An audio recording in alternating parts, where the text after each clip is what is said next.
their division against the Michigan Panthers. And hello, everyone. I'm Jim Simpson along with Paul McGuire. We bring this up only because so many people have talked about it since a week ago tonight. Birmingham had a touchdown, or did they? It was taken away. A controversial call. People are talking about it. People are asking about it. So let's go back 1 week in time to show you what happened. This is how we call it. Birmingham had the ball in the last minute. Remember, Norwood is an outstanding field goal kicker if they can get within range in this last 57 seconds. Lane has time, goes down the sideline. Look out, the ball is broken up on a fine play by Logan, and they say he's got it.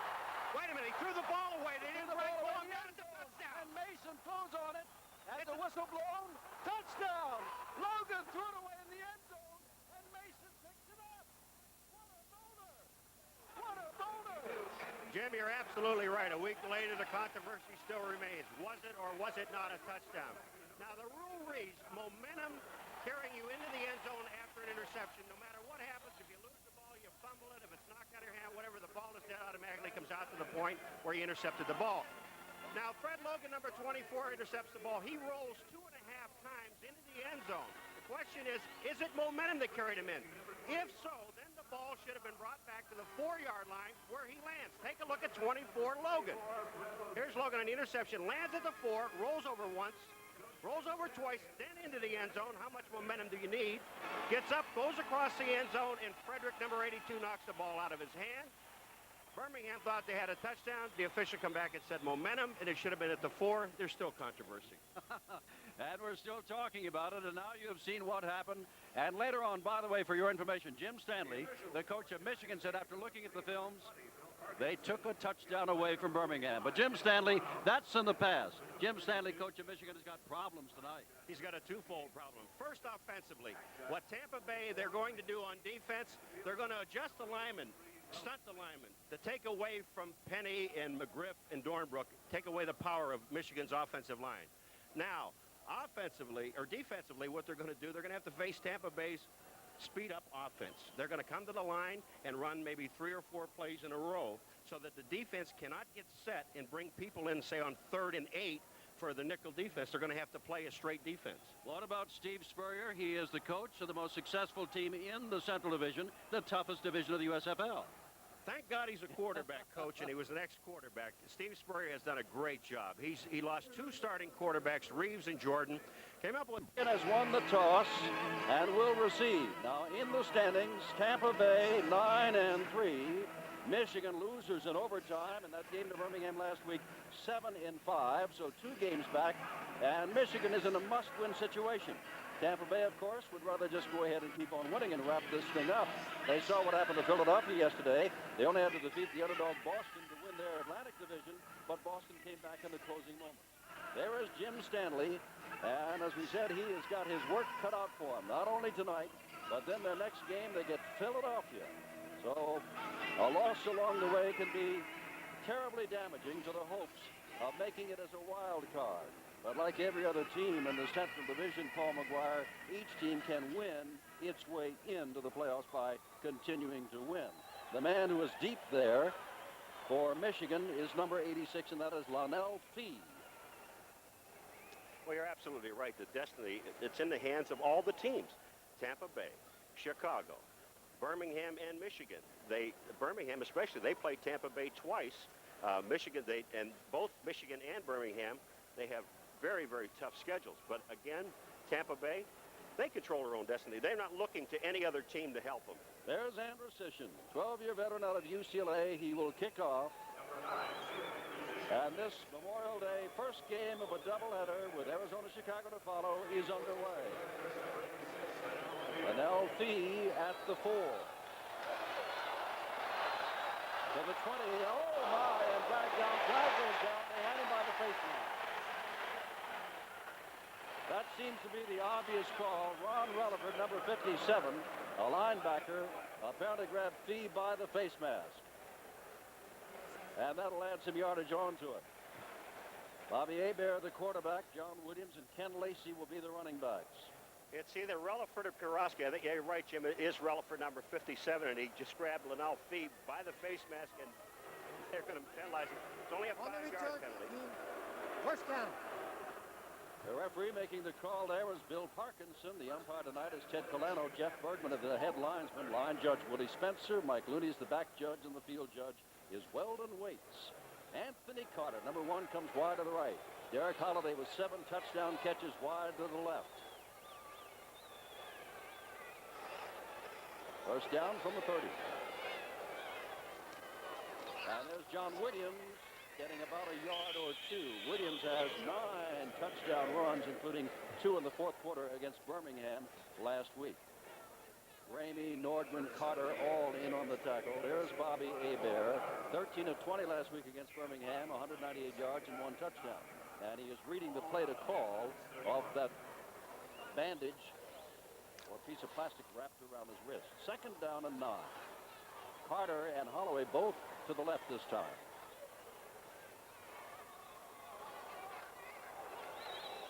That's Carter in motion.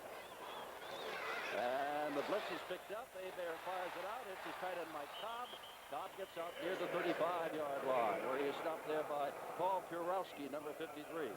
Cobb has just made his 40th catch of the year. He leads the Michigan Panthers. Well, we're seeing right away the Tampa Bay, what they're going to do when you have 2 wide receivers to one side and a tight end all alone on the other side, and they're doing the short routes. Tampa Bay is going to try to pick up the tight end, at least the first part of the game, with a linebacker. Third down, 5 to go. Opening minute and a half of play.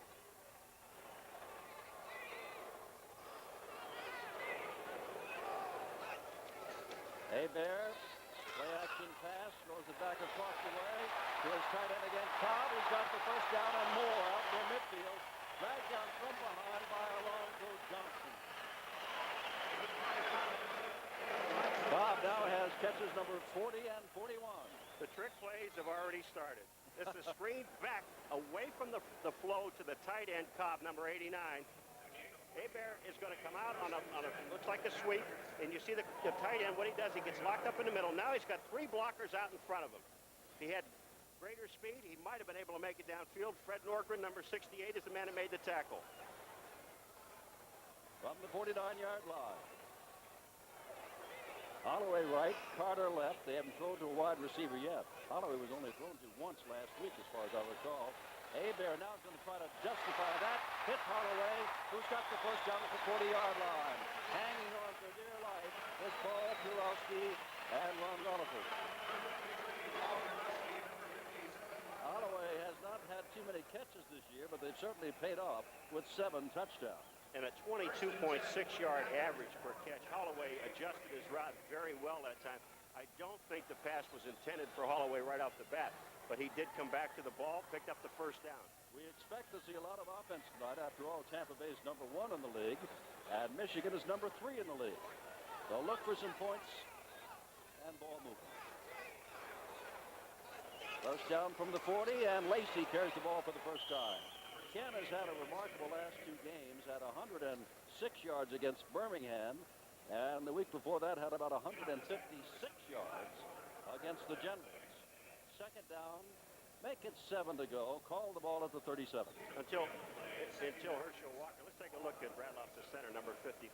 Now he's going to come out on Rutherford, number 57, the inside linebacker. He makes an excellent block. All he has to do is contain him so Lacey can get the outside. What I was going to say about Lacey until Herschel went crazy yesterday, he was averaging 5.2 yards a carry, the best in the USFL. Herschel went 83 yards on the first play from scrimmage yesterday. Here's Hebert on second down 7. Dumps it out there, and a diving try by number 28, Ken Lacey, out of the backfield, and he could not get to it. Looked like the ball was catchable while it was on the way. Lacey couldn't get to it. It's third down. You look at Hebert, you see him, and Bobby knew that he had Lacey wide open. He was one-on-one on the linebacker, Rutherford, number 57. No way he could keep up with it.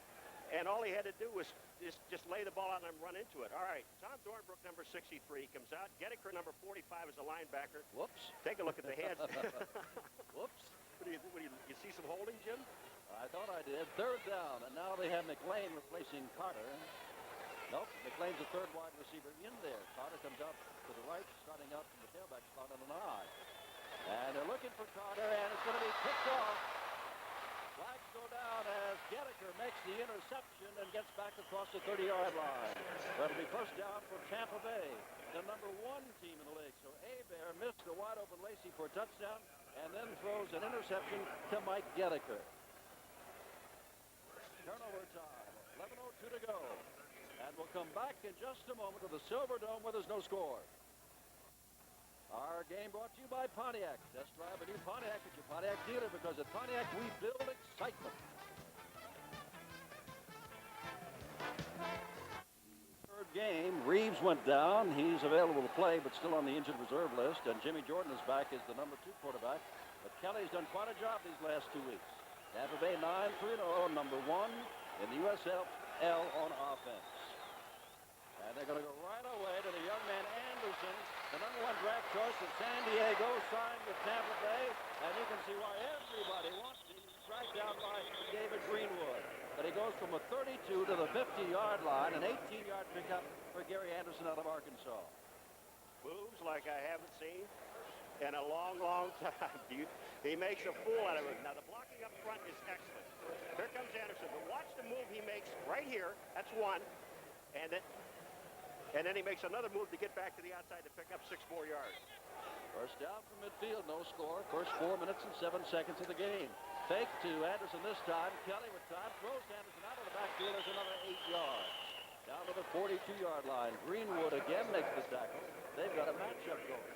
And as I said at the beginning, they're running that hurry-up offense, and it doesn't give Michigan a chance to change up on defense. And Eric Trevelyan, who we understood would not play at wide receiver tonight, is in there. Number 84, wide to the right. Buggs is wide to the left.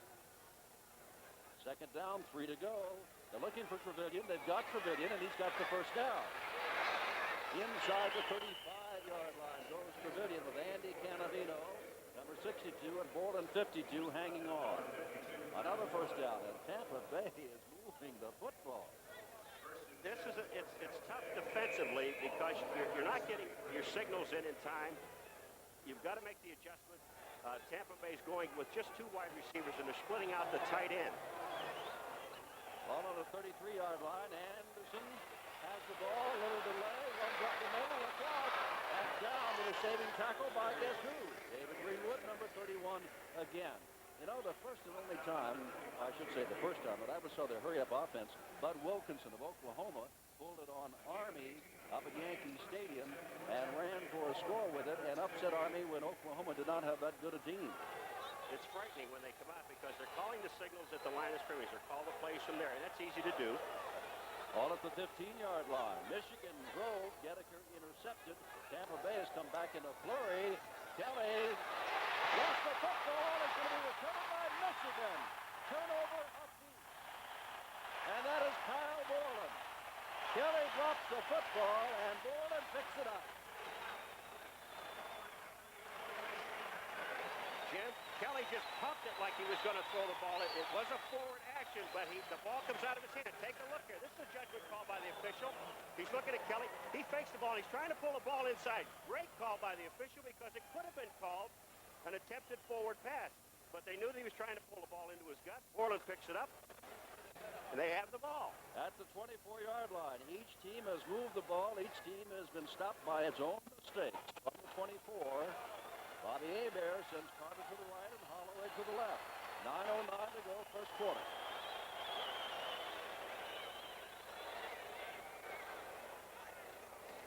Hebert, the fake to Lacey. Hebert gets it out and has his man. That is Holloway. Out near first down territory.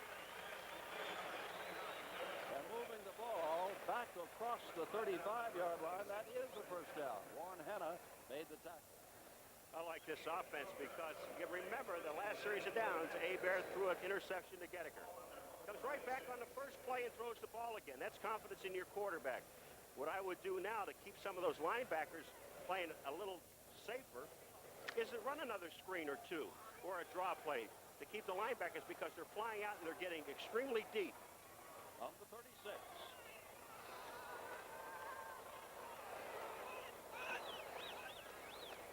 Hebert, that's Lacey. Lacey, more yardage, another first down across midfield. Can Lacey keeps it up? Alonzo Johnson, number 58, makes the tackle. It's amazing when you see another team. Gary Anderson's running well. Now Lacey comes back, and he's doing it for the crowd. Lacey makes a good move back to the inside, getting excellent blocking. We keep talking about, as you see Lacey there, the importance of this game to Michigan and to division leader Tampa Bay. Remember, coming up is Chicago in second place in this division.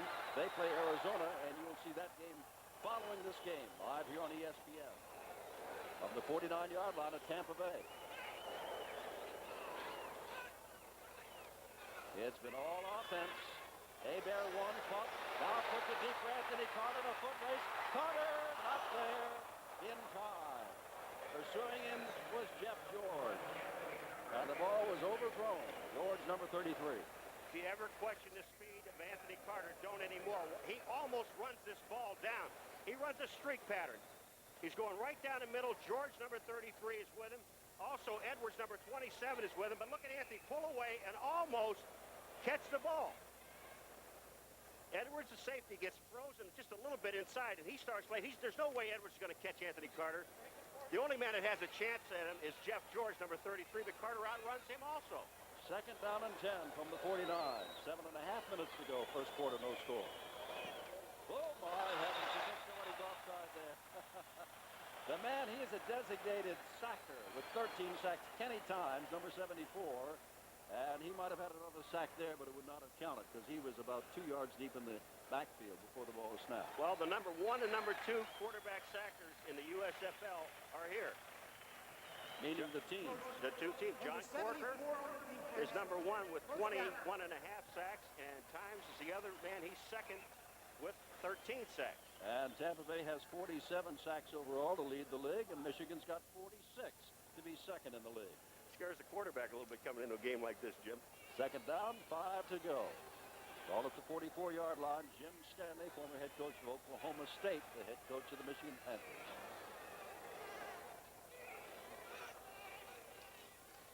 They go to Lacey. Lacey cuts back inside the block that he did not have and picks up the first down. Good running by Lacey, and a late kind of push there, but no flag. McGriff gets up and wants a flag, and Tyrone should get a flag just out of courtesy because, after all, his wife, Barbara, presented him with a daughter, April Renee Griff, 7 pounds, 5 ounces on the 27th just 3 days ago. Tyrone McGriff got an excellent block. Now, you watch Tyrone McGriff. He's not in the picture. Here comes Tyrone, and there goes Tyrone. That's late. Now, see, to a brand new dad, you don't do that. That's right. He's got to support those children. First down, ball at the, inside the 38-yard line. No score, first quarter. Carter left, Holloway right. Big game in the Central Division. And the blitz is on, but they give the ball to Williams, who ran into his tight end, Mike Cobb. That spun him around, and down he went after a gain of a yard. They had a cornerback blitz by Alvin Bailey, and he is the guy that really messed up the play. He just came down the line of scrimmage. There was no one there to block him. And Bailey slowed up the blockers and also helped out on the tackle, number 25. Both teams have driven the football. Neither team has been stopped except by Michigan with an interception, Tampa Bay with a fumble. And a week ago, Michigan turned the ball over 3 times, and 3 times Birmingham scored. Holloway and Carter both to the right. Now Carter goes in motion. Hebert hands to Williams, going the other way. Block is in front of him, and Williams has a first down. John Williams, the rookie out of Wisconsin, with Walter Carter, number 75, hanging on. I said first down, and they're going to, I believe, measure. Cross-action play. Williams coming back the other side. Gettiker almost had a chance to get to him. But Hebert, number 11, the quarterback, stopped Gettiker. He couldn't get there. And Williams looks like he does have the first down. Well, they're measuring in any event, and now the way they stretch it out, it looks like he missed it by that much. So it'll be third down and that much to go. And in comes the second tight end, Don Eccles. He'll bring out Derek Holloway. Jim, an excellent position now to run a play-action pass and hit one of the tight ends, especially Eccles, number 88. He catches the ball so very well because you do have a free down. You only have inches. And if the man isn't open right away, get rid of the ball, then you run your quarterback sneak on 4th down and pick up the 6 inches that you have to make. You hope you pick up the 6 inches you have to make. You hope, yes. But this is an excellent time to run some type of play action and maybe hit the tight end. I'll be surprised, Paul, as I said earlier, if there are not a lot of points scored in this one. So I would imagine they're looking for a score as quickly and as many times as they can, because those folks in white down there can move the football, Tampa Bay. And nope, Hebert's going to take it himself for the first down. Hebert has less than a 2-yard average, but he's run for a couple of touchdowns, and most of his running is on plays like that. That's why it's less than 2 yards. Those 6-inch plays don't do your average very good. A rainy day for much of the day, some sunshine, rather cool in Michigan this holiday weekend. And you look around, and for once you thank goodness that you're playing indoors. Holloway and Carter to the right. First down. Ball at the 27-yard line of Tampa Bay. And Hebert, both wide receivers to the right. Goes the other way, goes tight end. Cobb! Touchdown! Cobb! His fourth of the year. 27-yard play. But both wide receivers right, went tight end left. I mentioned something, excuse me, Mr. Cobb, about your speed. He did get open into the corner, and Hebert couldn't have put the ball in a better spot. Just over his shoulder, let him with the ball. Hebert goes back. No play action here. Lacey's going out to the left-hand side. Williams is inside blocking. Gettiker puts the linebacker on his back. And then Hebert just puts the ball up in the air. Just take a look at when you see Cobb downfield, the man that he beats is number 36, the strong safety, Kenny Taylor, just ran away from him. Bojovic, who missed one that forced the game in overtime last week, in with Whit Taylor to hold, and this time he does not miss. So 4:51 to go, first quarter. Michigan draws first blood. They lead 7-0, and back to the Silverdome in a moment.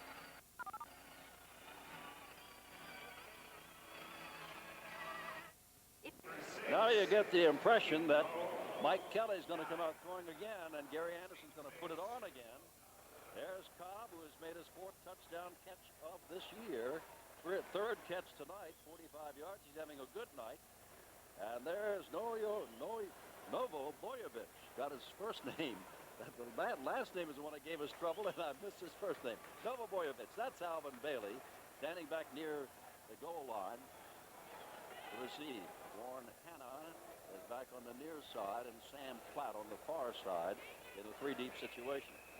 Novo to kick off. Bojovic's kick is going to go out of bounds, I do believe, over there by Sam Platt. Now he'll kick it off from 5 yards farther back. While away, Paul was just looking around, and Cobb, as we talked about the fine speed he had, but Paul was also, and I along with him, a nice, easy touch. Bobby Hebert getting the ball to Cobb. Beautifully thrown ball after when he overthrew Lacey earlier, and then he threw short to Gettiker for the interception. Exactly, and I like Stanley, the confidence he had in Hebert after an interception, you know, and you've got a great running team with some excellent offensive linemen to come back and let the man start throwing the ball again. You can't go away from your game plan, no matter what it is. Now, here's something. Bojovic, since he's going to kick off from the 30, is going over to get a word from his coach here of what it is to do on this kick from a 30-yard line. His coach said, kick it in the playing field. Straight down the middle. Tire out the kickoff team. If you don't, then they're going to punch your face in for running down 5 times. 4:47 to go, first quarter. This Central Division of the USFL is just something. All teams strong, all tightly bunched. Tampa Bay down to this ball game by 7. Now getting the ball. If Bailey can pick it up, he does. And gets near the 25-yard line, and that is all. Here come Mike Kelly and friends out on the field, including Gary Anderson and Greg Boone. On the 24-yard line. Excuse me, Jim. It's obvious what Tampa Bay, the Bandits, want to do, and that's get the ball to Gary Anderson any way they can possibly get it to him, whether it's handoffs or throwing the ball to him. They're number 1, as we said, on offense in the USFL. Number 1 in passing, but in this 12-team league, they're number 9 in rushing. Much of those statistics racked up before the arrival of Anderson several games ago. And they only are playing with 3 offensive running backs, Platt, Anderson, and Boone. They'll fake to Anderson. Kelly puts it out to Boone, and Boone gets across the 30-yard line to the 31-yard line, where he is put down by John Corker, Robert Pennywell. Corker's number's 57, watch him. Pennywell, who leads the club with 4 interceptions, had an outstanding game last week. It could have been better had he been able to hold on to 2 balls that were thrown in his hands for interceptions. Number 31, a hurry-up offense again. 2nd down and 3 to go. Hurry-up offense to get to the line of scrimmage, but now Kelly apparently audibilizing and hands to Gary Anderson, who's got the 1st down. And a fine tackle across the way by David Greenwood. That's been the matchup tonight. Anderson catching the ball, and on 4 different occasions, Greenwood has been the man to put him down. I think Greenwood, his job is to follow him around. Let's look at Canavino and number 59, Pennywell. Canavino misses, Pennywell gets blocked, and Anderson gets the outside, gets the 1st down. Again, I believe they're audibilizing as Danny Buggs leans in to get the word. Kelly goes back to throw, setting up a screen pass out here to Anderson. Anderson across the 35. Hey, this fella can move. Not the 1st down, but across the 45. John Corker, number 57, put him down. Jim, John Corker, number 57. All right, it's a 9-yard pickup, but Corker did the one thing he had to do as a linebacker. He read the screen, he got up in the face of the blocker and held on until he got help from Canavino coming from the inside and still made the tackle. Again, they've not used a huddle tonight. 3 minutes to go, 1st quarter. Michigan up top, 7-0. And for the first time tonight, and that's because they got a short yardage situation, Greg Boone carries the ball and carries for the 1st down out to the 48-yard line. Tampa just keeps coming at you. You know, I talked about Michigan's offensive line. Well, Tampa Bay, they have an excellent offensive line. That's why Kelly has that much time to throw the football.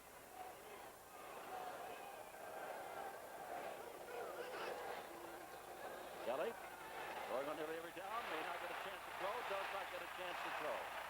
The man who got him, I do believe, is number 98, Allen Hughes. Got him by around the shoe tops.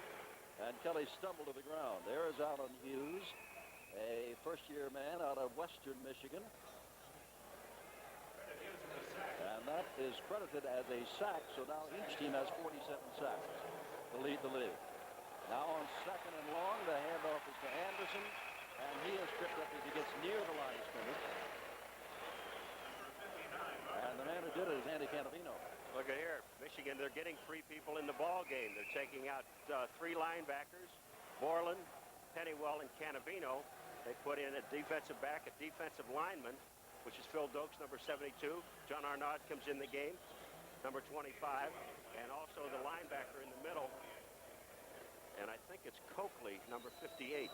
But you know, when you see a sack like that by a lineman, give credit to the defensive backs for the excellent coverage. There's just no place for Kelly to throw the ball. You get a sack. 3rd down, 10, he calls time. Time called, came up on the 3rd down, 10 situation. Apparently, obviously, he was looking at that defensive lineup and all those defensive backs. So call time. What makes Pontiac 6000 the new rock? Score in this game, another game to follow, Arizona and Chicago.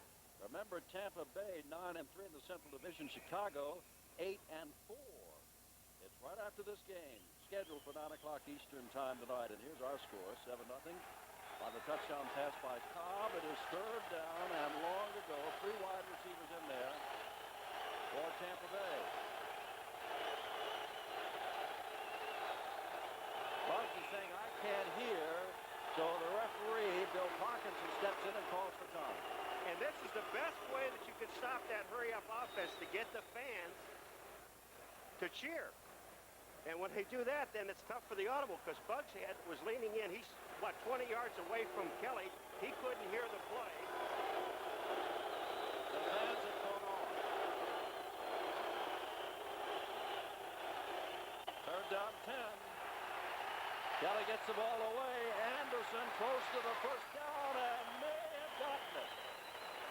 They're marking it at the 41.5-yard line, if my angle is correct, perhaps the 42. Either one should make it. John Corker handing on to the very dangerous Gary Anderson, the rookie out of Arkansas. And it is a 1st down. Anderson, the 20th man chosen overall in the NFL draft, who signed with Tampa Bay. And now Tampa Bay, they're going to huddle up. I said at the beginning, they're going to get the ball to Gary Anderson any way they possibly can. That time they had Coakley and Corker on Anderson, but they dropped off too deep. They dropped off 12 yards. Anderson got the ball, picked up the first down. Brazilian with his 11 touchdown catches, not expected to play tonight, has already caught one ball tonight. Here comes Anderson again, cutting the corner for about 4 yards inside the 40 to the 38-yard line. And number 31, Greenwood, was in there again to help push him out of bounds. How much can Anderson take when he knows he doesn't have a backup? Because the backup is really Sam Platt, who is a fullback. And Anderson is not that big, 6 feet tall, 180, 22. Lou Holtz at Arkansas called him the most versatile back he has ever coached in all his years in collegiate football. Second down and 6 to go. On the 38. For those of you that don't know, Anderson his last year at Arkansas played wide receiver, so he has great hands.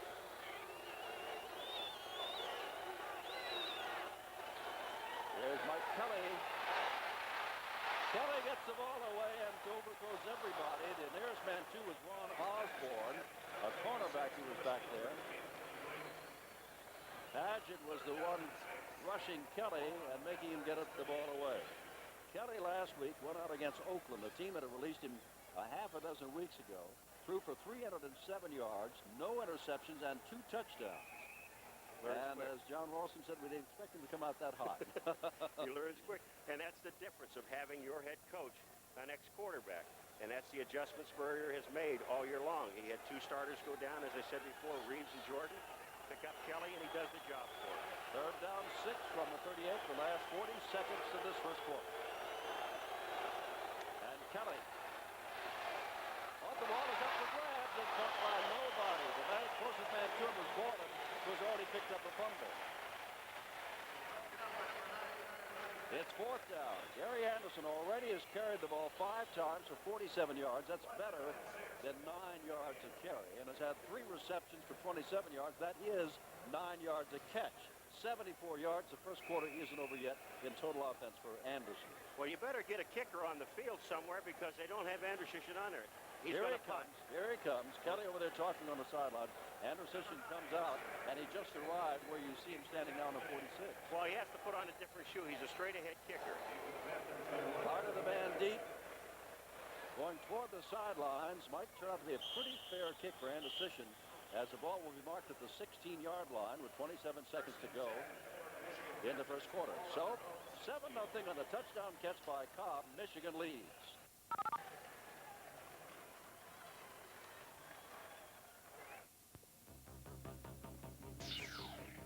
If you're a super enthusiast, get your hand With a 15-yard line, 7-0 late in the first quarter, in a must game for Michigan. And of course, there's no way that Tampa Bay wants to lose any game. They'd like to keep on icing this. And by the way, Tampa Bay is absolutely perfect with its road record. They played on the road 5 times. They won all 5 games. Hebert's thrown the touchdown pass. First down deep in his own territory. And it's going to throw on first down. Gets it out here to Lacey coming out of the backfield. Lacey goes for what could be a first down across the 25. Jeff George, number 33, and number 53, Paul Kurowski, made the tackle.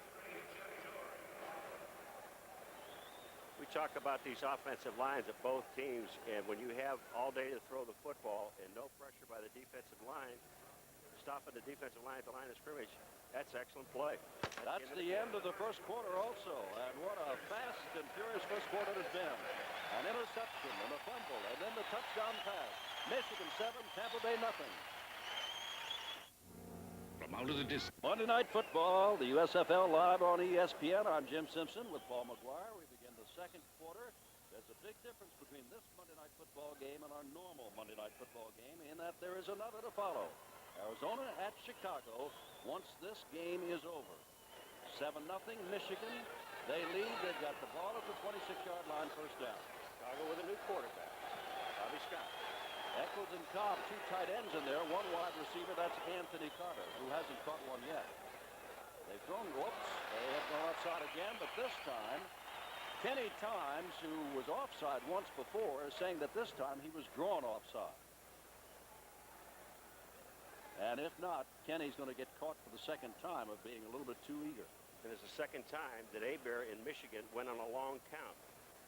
And they've got the Tampa Bay defensive line hedging just a little bit. And when they do that, they get in, which they call encroachment. Times leaving the game. Times is leaving the game because on first down and 5, it's a running situation. Walter Carter, number 75, plays on that right defensive end when it is a running situation. Michigan, with their offensive line, we talk about running the football. They're passing very well. 77 yards to 33 yards. Carter right and Holloway's back in the ball game to the left, along with the two tight end offense. That's Williams, and Williams fights up to the 35-yard line with Paul Purowski, number 53, making the stop. It'll be second down and about a yard to go from the 35. Well, I wanted to see a gadget play before, a play action pass, and with 2nd and 1, it's an excellent position to do that. That's just coaching that I've picked up a long time ago. I never coached. I don't want to. Carter left and Holloway to the right.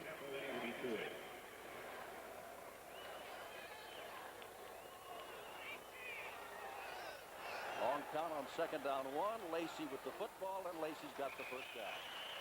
Out to about the 38-yard line. You can watch the Central Division matchup right here. You've got two of the teams in Michigan and Tampa Bay.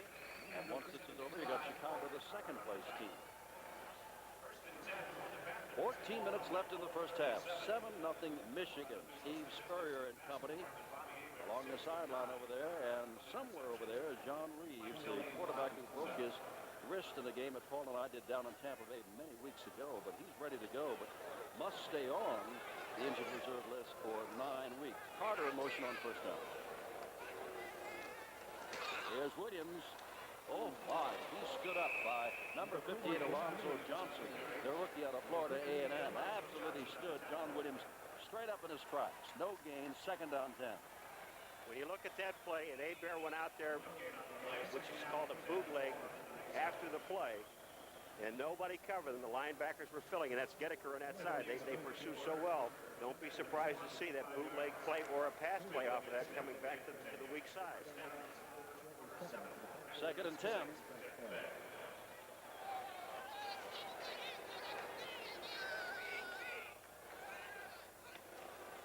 Hebert has the time and has it now. Whoops, he lost the football, and let's see what they call it. They're calling it incomplete. Don Eccles had the football and dropped it. And they called it an incomplete pass. He had it only moments. It's third down and 10. Eccles is a big man, but when you get popped that hard from the backside, that ball's going to fly. You got to expect to get popped across the middle. Story about Hebert in today's program saying, people asking, why don't you join the NFL? He said, wait a minute, I got a wife and a small child, and I want to make sure I make some bucks, and I couldn't wait around for the NFL draft for that. And here I am starting. 3 wide receivers. Hebert tonight, 6 of 10 for 78 yards, 1 touchdown, 1 interception. As his man McLean, who cannot hold on to it, and he takes a shot. He is still down. Alvin Bailey, who gave him the shot, is being helped to his feet, and it's fourth down. It's the one thing receivers hate to do. It's called hanging him out to dry. He's coming across that middle and laying the ball out. Now he's going to jump, get his body extended, his arms. Watch it. His arms are extended, and here comes Alvin Bailey. Looked like Alvin Bailey, though, got the worst of it because the plane came up and Bailey was slow getting up. There's Partridge back for his first punt of the night. And as a result of Bailey being hit, they have sent back, instead of Bailey, Gary Anderson to return the punt. Bailey many times returns punts as well as kickoffs. It's a very dangerous. Anderson is back there. Whoops, high snap. Partridge puts it high. Anderson right on him, and right after it, and it's going to be Michigan's ball. A man was right on Anderson, and he went for it. And Kyle Borden, who came up with a big fumble last week, comes up with one here. Anderson makes the young mistake, the same kind of mistake we saw Carter make last week in the same stadium when he took his eye off the ball. Well, he sees the man in front of him, and that's number 45. Tom Moriarty is down there to hit him. Anderson took his eye off the ball. The ball goes off his pad. Borland, the linebacker, the outside linebacker on the left-hand side of the defense, the man that comes up with the football. Borland, smile. Kyle smile. Remember how he stripped a man of that ball last week? Kyle Borland. There he is. There's a smile. Thank you. Ball inside the 22-yard line. Carter goes to the right. Michigan up top 7-0. Great break. First down at the 22 of Tampa Bay, the leader in the Central Division.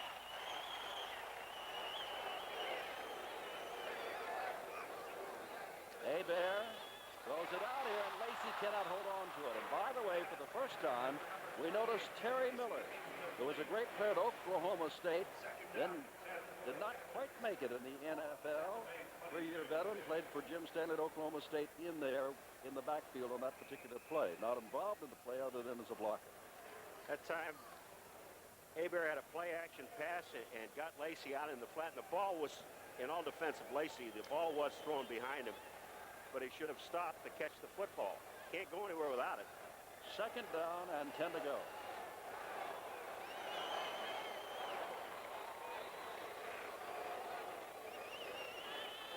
Hebert has time, and wow, there's a flag down, and that's obvious. That was absolutely obvious. Ken Taylor was all over Mike Cobb. Got there before the ball did, jumped on his back.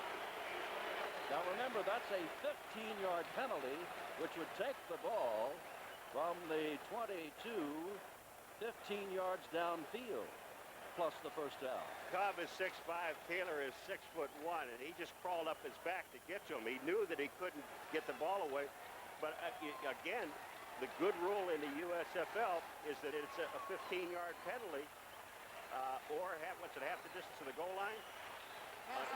Well, the ball was on the 22, and they've taken it down to the 10. They took it 12 yards. They took it 12 yards instead of 15. The ball was on the 22, and they took it 12 yards. Maybe they said it was flagrant, and therefore at the spot of the foul. That's probably what happened there. If it is obvious like that, and not just a little bump, they will give you at the spot of the foul, and that cost Michigan 3 yards. But they have a first down. Now here's Terry Miller. Carrying the ball for the first time. Touchdown! Miller on his first carry in this league.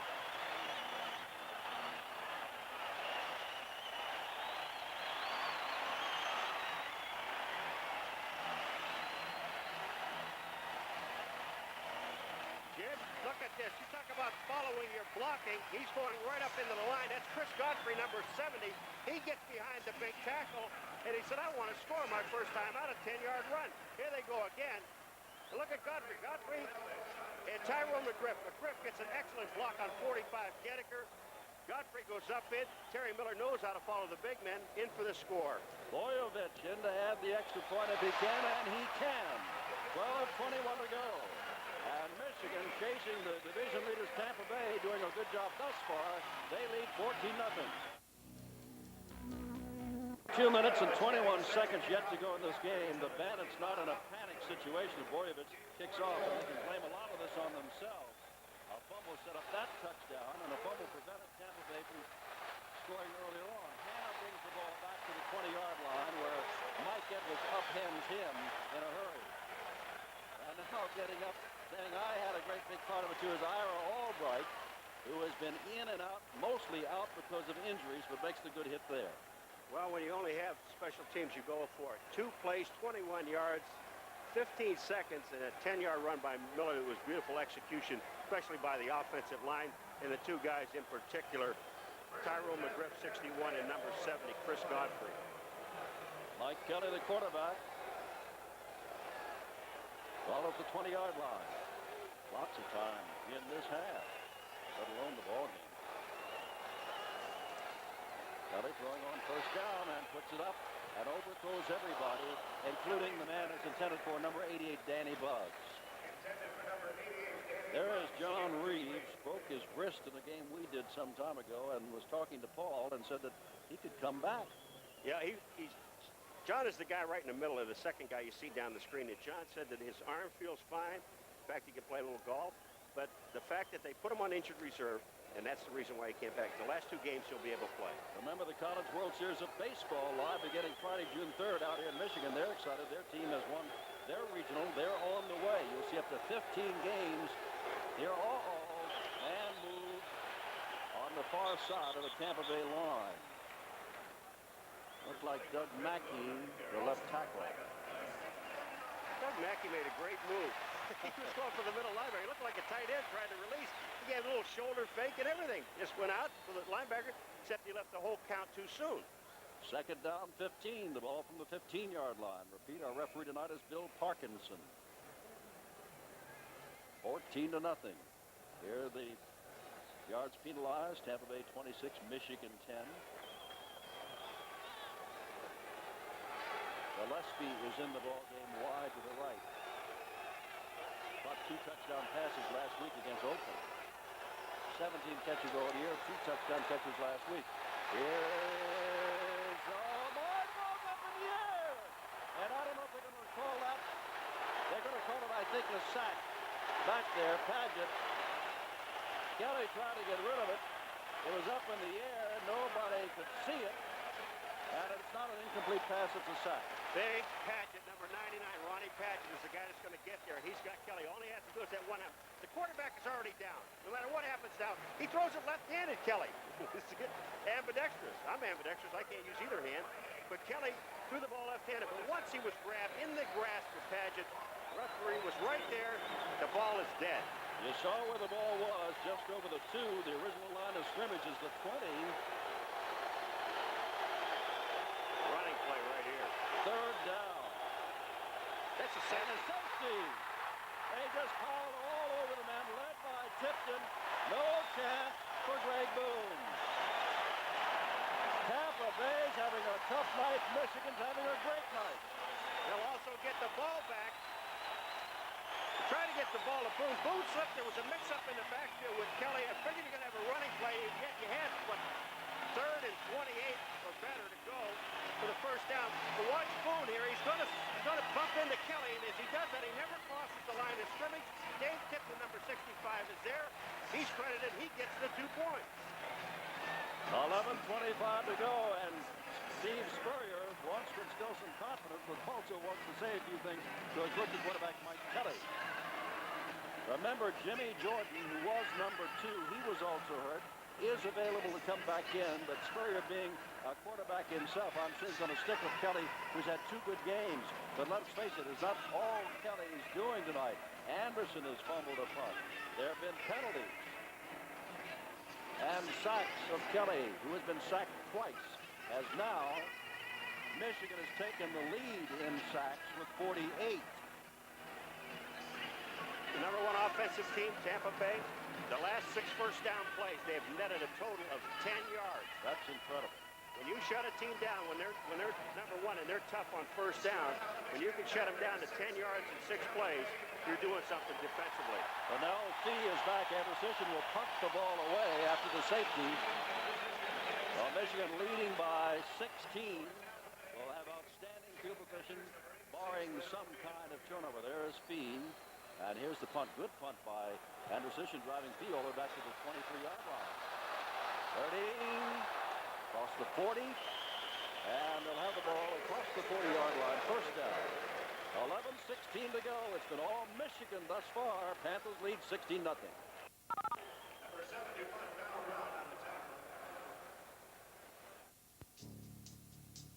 Place to play golf if you can play it well, and those who play in the U.S. Open can play it well. And ESPN will be back for the first 2 rounds live Thursday and Friday. They're the times, 2:30 Eastern Time, 11:30 Pacific Time, starting on Thursday the 17th of June. And, of course, rounds 3 and 4 will be seen on ABC on Saturday and Sunday. But we'll be there for the first 2, and then ABC takes over. From the 42-yard line, first down, Michigan. Bear looking to make it bigger. Carter on the sidelines. He got it.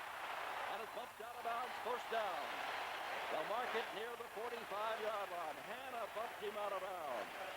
And the way Michigan is going, Paul, will remind you that Arizona and Chicago is coming up. If Michigan wins, Chicago could tie with Tampa Bay for the lead. Warren Hanna, number 46, is covering Anthony Carter. But look how much room he gives Anthony Carter. And when he makes the break, Hebert's a little late with the pass. Carter goes up and catches it. Hanna can do nothing but knock him out of bounds. But you cannot give Anthony Carter that much room. First down, ball at the 46-yard line of Tampa Bay.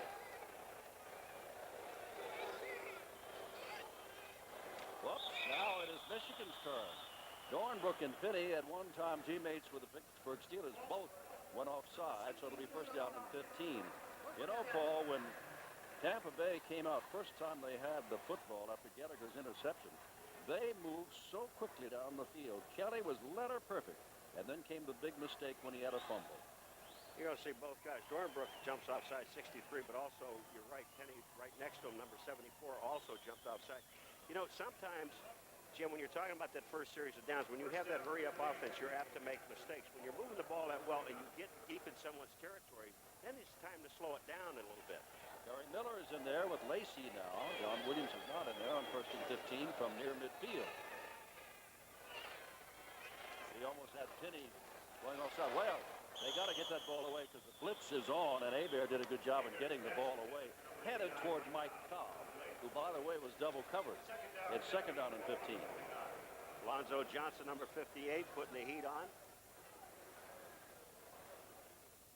11:06 to go in the first half on this holiday doubleheader. We hope you've had a safe and happy holiday on this day in which we remember our war dead, that all of your travels on the roads are over.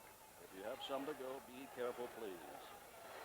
Now Tampa's in a four-man line with Curtis Bunch, the fourth lineman, number 63.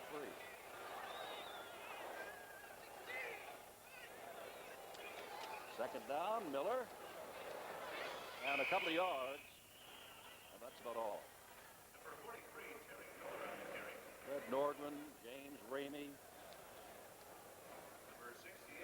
10 times, this is their sack man, the tackle. He reads the guard when Curtis McGriff or Tyrone McGriff goes down, Times comes in. He doesn't make the tackle, but he is in position to make the tackle. He read the guard very well.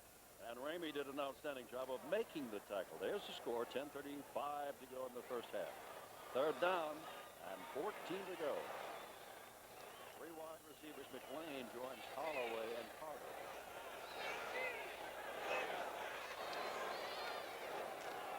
Hebert, see, I thought he'd overthrown Cobb, but he did not, and Cobb's not going to get near enough for the first down. Knocked it out near the 40-yard line by Jeff George, number 33. Takes the ball to the 40-yard line,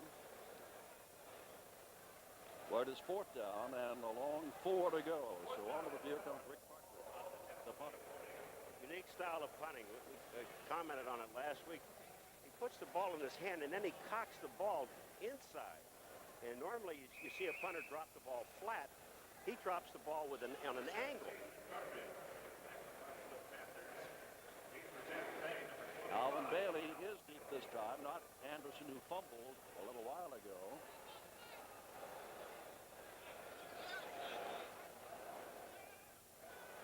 Long count by Partridge. That's the ball. High in the air. Bailey's going to catch it inside the 15-yard line, and down he goes immediately. Moriarty again. Tom Moriarty. So 10:07 to go. Tampa Bay's got the ball, but they're down by 16.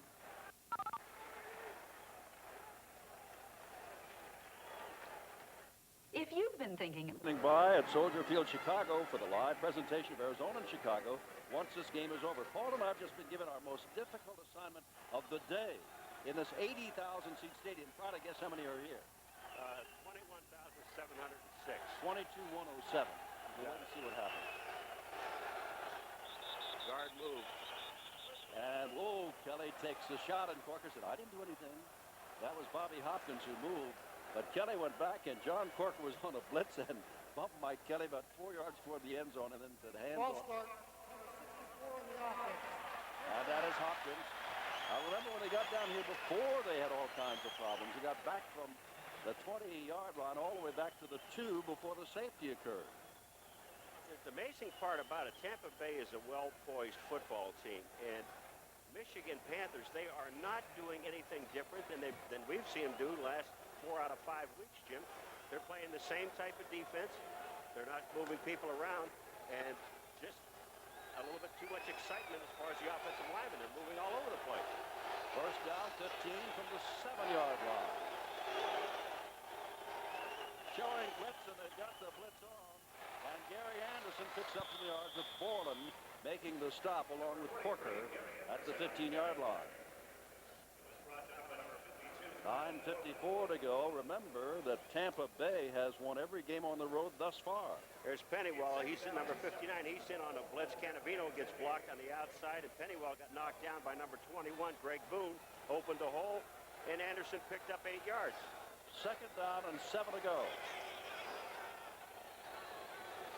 Tampa Bay trying to maintain. Oh my! And now jumping offside is Padgett, saying that he was pulled offside. He was not. Well, you can try. Well, that's going to get those 5 yards back. And instead of 2nd and 7, it's going to be 2nd and 2.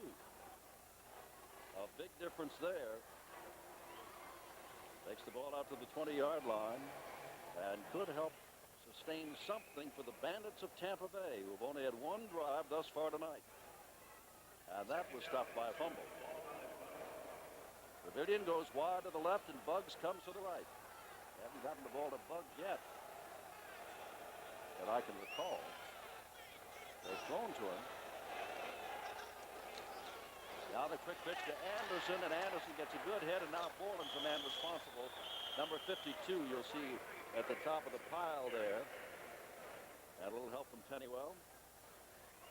Anderson certainly looks impressive, especially in the early moments of this game with that hurry-up offense. We had a chance to get out wide and show some great moves. He showed very well that time. Number 76. It's the Geist. Goes off limping. But Cannavino, the linebacker, filled the hole very well, but it shows you the strength of Gary Anderson. He just bounced right off of Cannavino and into the arms of Borland. Mackey, listed as a tackle, will take the place of Geist at right guard. Number 60.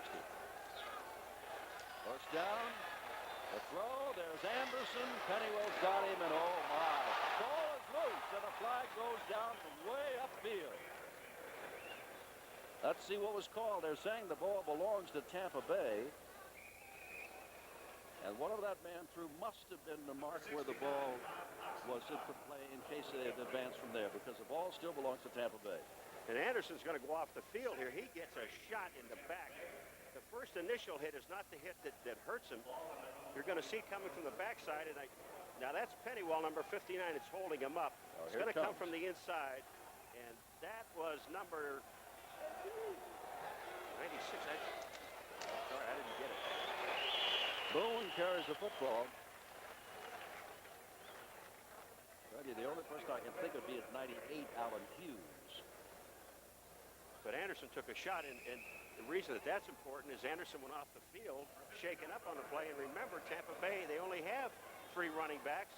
That's Greg Boone, number 21, Anderson, 43, and Sam Platt, number 29. What advantage that? It was either 76 or 98. Couldn't be a 96. In any event, it's third down and a long yard to go. The ball at the 35-yard line, 16-0 Michigan. Oh, in the backfield, Boone is hit immediately by John Banaszak, number 76. They are really penetrating and getting across that line of scrimmage. And Steve Spurrier's club is in for a long night the way it looks at this moment. Banaszak just blows right by the guard and the tackle, and he's in the backfield when Boone gets the football. He's there to make the play for a 2-yard loss. And position to kick the ball away. They've got double safeties, both Holloway, hold it, that is Fee and Carter. Boy, almost blocked. T says, I want a fair catch. And will take it at the 26-yard line. 6:24 to go. First half, Silverdome and Pontiac, Michigan, and they are thrilled with what's going on, because their team, the Panthers, lead the division leaders 16-0. For our fourth halftime feature, the USFL Stars in Actions, the big plays from the last weekend, and I'm sure they'll show you that. Well, I don't know if he will, but I would think that tip pass that allowed Boston to knock off Philadelphia, prevent them from clinching the Atlantic title, and maybe that Herschel Walker 83-yard run. I would hope so. I'll stick around and watch. Both Holloway and Carter are wide to the left on first down. The ball at the 27-yard line. All Michigan is Hebert. Puts it out. He's got his tight end Cobb again. Cobb running to the first down and bumped out of bounds across the 36-yard line. And if they mark it right at the 36, it may be a half-yard shot. Jurowski, 53, put him out of bounds. Here again, I like what Michigan's doing. They're not stopping what got them to 16 points. They're going right back at Tampa Bay. And Cobb that time caught that little short pass over the middle, Jim, and he saw that marker and headed right for it. He wasn't trying to fake anybody out and cut upfield. He just wanted to get the first down. And he did get it because they've marked it across the 36-yard line to the 36 and a half. Miller and Lacey are setbacks, and Holloway and Carter are wide receivers, both to the left.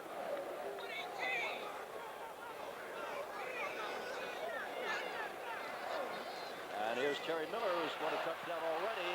And Miller gets across the 40-yard line, or about the 43-yard line. And Paul, we can go back to something that so often happens, and that is, here's a team, number one in offense, Tampa Bay. They're on there for 4 downs, mostly, including a punt. Michigan is just dominating this team, and now, conversely, the Tampa Bay defense is trying to stop this Michigan team, which has already rolled up 16 points. And again, I have to just repeat myself one more time. I just hope that Michigan, the way they're playing, don't stop doing what got you those 16 points. Of course, 2 of them were on the safety, but they're moving the ball well, mixing it up very well. Second down, 5 to go. Hebert gets away from one man and runs out of bounds at about the 45-yard line. Run out of bounds by Glenn Edwards. A veteran free safety. Played with Pittsburgh and the Chargers all those years. And we got a man down on the far side. And it is a Tampa Bay man who is down on the far side. And it's only 3rd down and a half a yard. Hebert that time had some heat on him. When are you in the grass?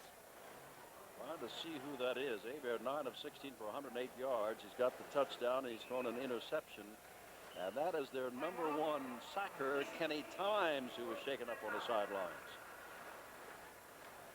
5:23 left in this half. Times walking it off. And time has been called. Time has been called. We'll come back to the Silver Dome where Michigan leads 16-0.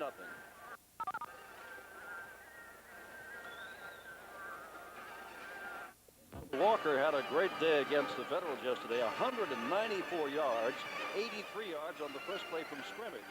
And he has increased his lead to nearly 200 yards over Kelvin Bryant of Philadelphia. And the Stars lost yesterday to Boston. Whittington, Lacey, and Spencer, you can see, are there. 3rd down, half a yard to go. Don't you think, though, that in those 5 young men there, don't you believe that Gary Anderson, had he been here all year long with Tampa Bay, would have been up in there with him? 3rd down, and as Paul reminded you, a half a yard to go. 2 tight ends in there. And there is Terry Miller going for the first down. Relevant made the tackle. While we're away, Paul was reminding the people in our broadcast booth here, and so I'll remind everybody else. 16-0 is the score, but 2 touchdowns and 2 two-point conversions, and it's a tie game. Oh, certainly. They got the 2 points, though, which I really like. You're going to see Terry Miller coming out, and Lacey gets a good block for him, just enough to get a piece of the linebacker. And once you do that, then you got some running room. That's Alonzo Johnson, number 58, that Lacey got a piece of. Now the ball at the 48-yard line of Michigan. And they've got another first down. They're rolling them up. Both wide receivers to the right. Hebert. Oh, he is looking, and the ball. Lacey has come so close tonight to getting a ball for a touchdown or a big gainer, and each time something has happened. The ball thrown behind him, over him, or in that case, a good defensive play. It was Lacey, 28, going downfield. Doug Bedoin, number 28, was the man that was covering. Now, I don't know if Bedoin got a piece of it or not, but I think Lacey took his eye off the ball. He just lays this ball out, Hebert does. Now, look at Bedoin. He did get a piece of the ball. Bedoin made a great play moving over. 2nd down and 10. Here comes Bedoin. You're going to see him 28 in the picture. I don't know. I don't know now. From that angle, it looked like that Lacey might have taken his eye off the ball. As they say, Paul, the bottom line is he did not catch the ball. So it is second down and 10. And here's the fake to Miller. Hebert rolling out, throwing back. Tight end screen this way for the second time tonight. Cobb got the first down and dragged down at the 30-yard line. First down, Michigan. They're doing everything right. Carter peeled back to make the stop. Jim, Chris Godfrey, number 70, the left tackle, gets an excellent block on Warren Hanna, number 46. You're going to see Godfrey come out. Here's the block. He missed him here, but he leg whips him. That's the play that makes it for Cobb. He gets some running room. He goes down the sidelines, and he picks up the first down. And I think you saw Walter Carter chasing the quarterback and then peeling all the way back, chasing Cobb downfield to make the stop. 6 catches now for Cobb for 87 yards, and he's got a touchdown catch. First down, they marked the ball just inside the 30. Hebert to Terry Miller. Whoops, bounces away from one man. Miller running well and gets down to the 20-yard line and near another first down and may have it. Edwards and Bedoin helped put him down. And little Terry Miller may have found some place to call home here out of Oklahoma State, and he may want to blow. He wants to get out of there. He's been running rather hard. When you get that one finger up there circling, you say, yeah, I do. Okay, the man that misses the tackle, Walter Carter, number 75. Then Terry Miller cuts back to the inside to get both hands on the ball. And notice how he shifted the ball into his left hand, away from the tackler. Lacey's the guy that went down there. He got nailed by the linebacker, number 58, Alonzo Johnson. Leo Miller and John Williams, numbers 33 and 40. Now your setbacks. Lacey's out, Miller's out, and it's second down and a half a yard to go. Ball at the 20-yard line. Michigan leading by 16 and trying to add to it. They give the ball to John Williams, and Williams, well, ran along that sideline, or 20-yard line, flagged down, and it all depends on where they marked the ball. They only had inches to go. But there's a penalty coming up against the Panthers. And you can be sure they're going to take that. Paul Purowski saying, we want that. Give us the 5. Or is it 10? I've not seen Bill Parkinson's. It's a holding penalty. I think it's against Tyrone McGriff, 61. Or 55, the center. Bradloff. They were both down. Second down and 10 to go.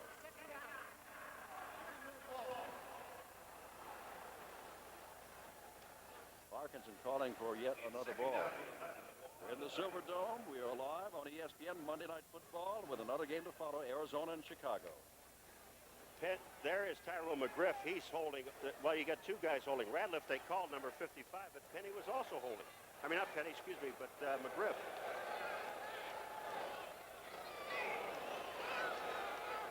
Second down 10. The blitz is on. They pick it up. Hebert throws to Holloway. Down immediately by Alvin Bailey at the 25-yard line. And it will be third down and 5 to go. 2:45 left in this Michigan-dominated first half. And you know Tampa Bay is #1 in offense. And you know that Tampa Bay, well, I don't know. We keep saying they've got the ability. They've proven that. They're 9-3. They lead this very tough Central Division. But thus far, with the exception of the first drive, the Bandits have not been able to do anything against Michigan. And it's frustrating on defense because that time Tampa Bay had a full-scale blitz on, and the Michigan offensive line picked everyone up. Third down, a long 5 to go. Cleo Miller, Terry Miller, the setbacks. Hebert back to throw. Blitz is on. Throws behind. Cleo Miller coming out of the backfield. And it's fourth down, and Novo Boyovich is coming on for his first attempt. 2:10 left in the half. Jim Stanley, his team has beaten Birmingham in the opener, New Jersey a couple of times, Chicago, LA, Boston, Arizona.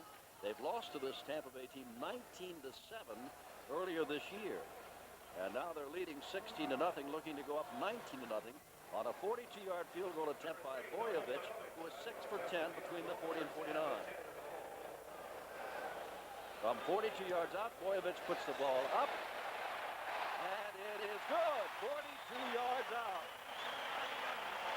Boyovich. And it is 19-0.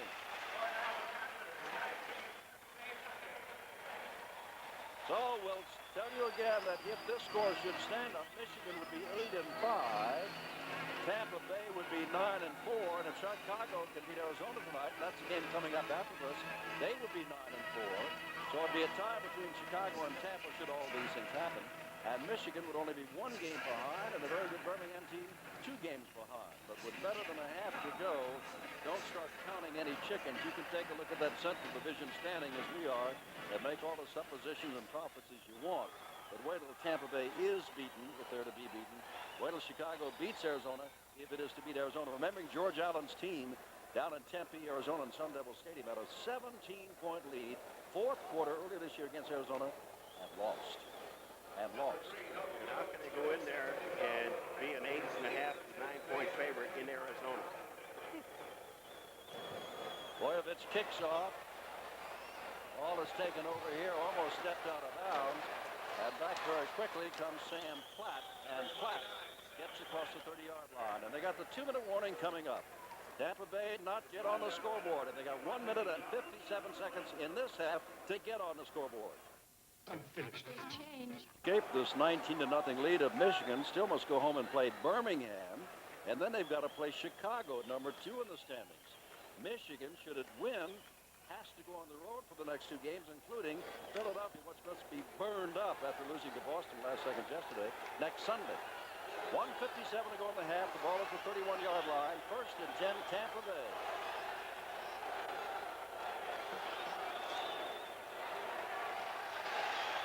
Ball is delivered over the outstretched hands of Gary Anderson. So that time was put wide out as a wide receiver. Mike Kelly has had 2 remarkable games thus far, but he's not having a good game tonight, nor is Tampa Bay. Now, Kelly is cold, and you may see Jimmy Jordan in the second half. Let's just take a look at it. The guy that's going to be covering Anderson is going to be Greenwood on the top side. He gives him a lot of room, but here they're just dropping back into a zone. Second down. That play took 4 seconds.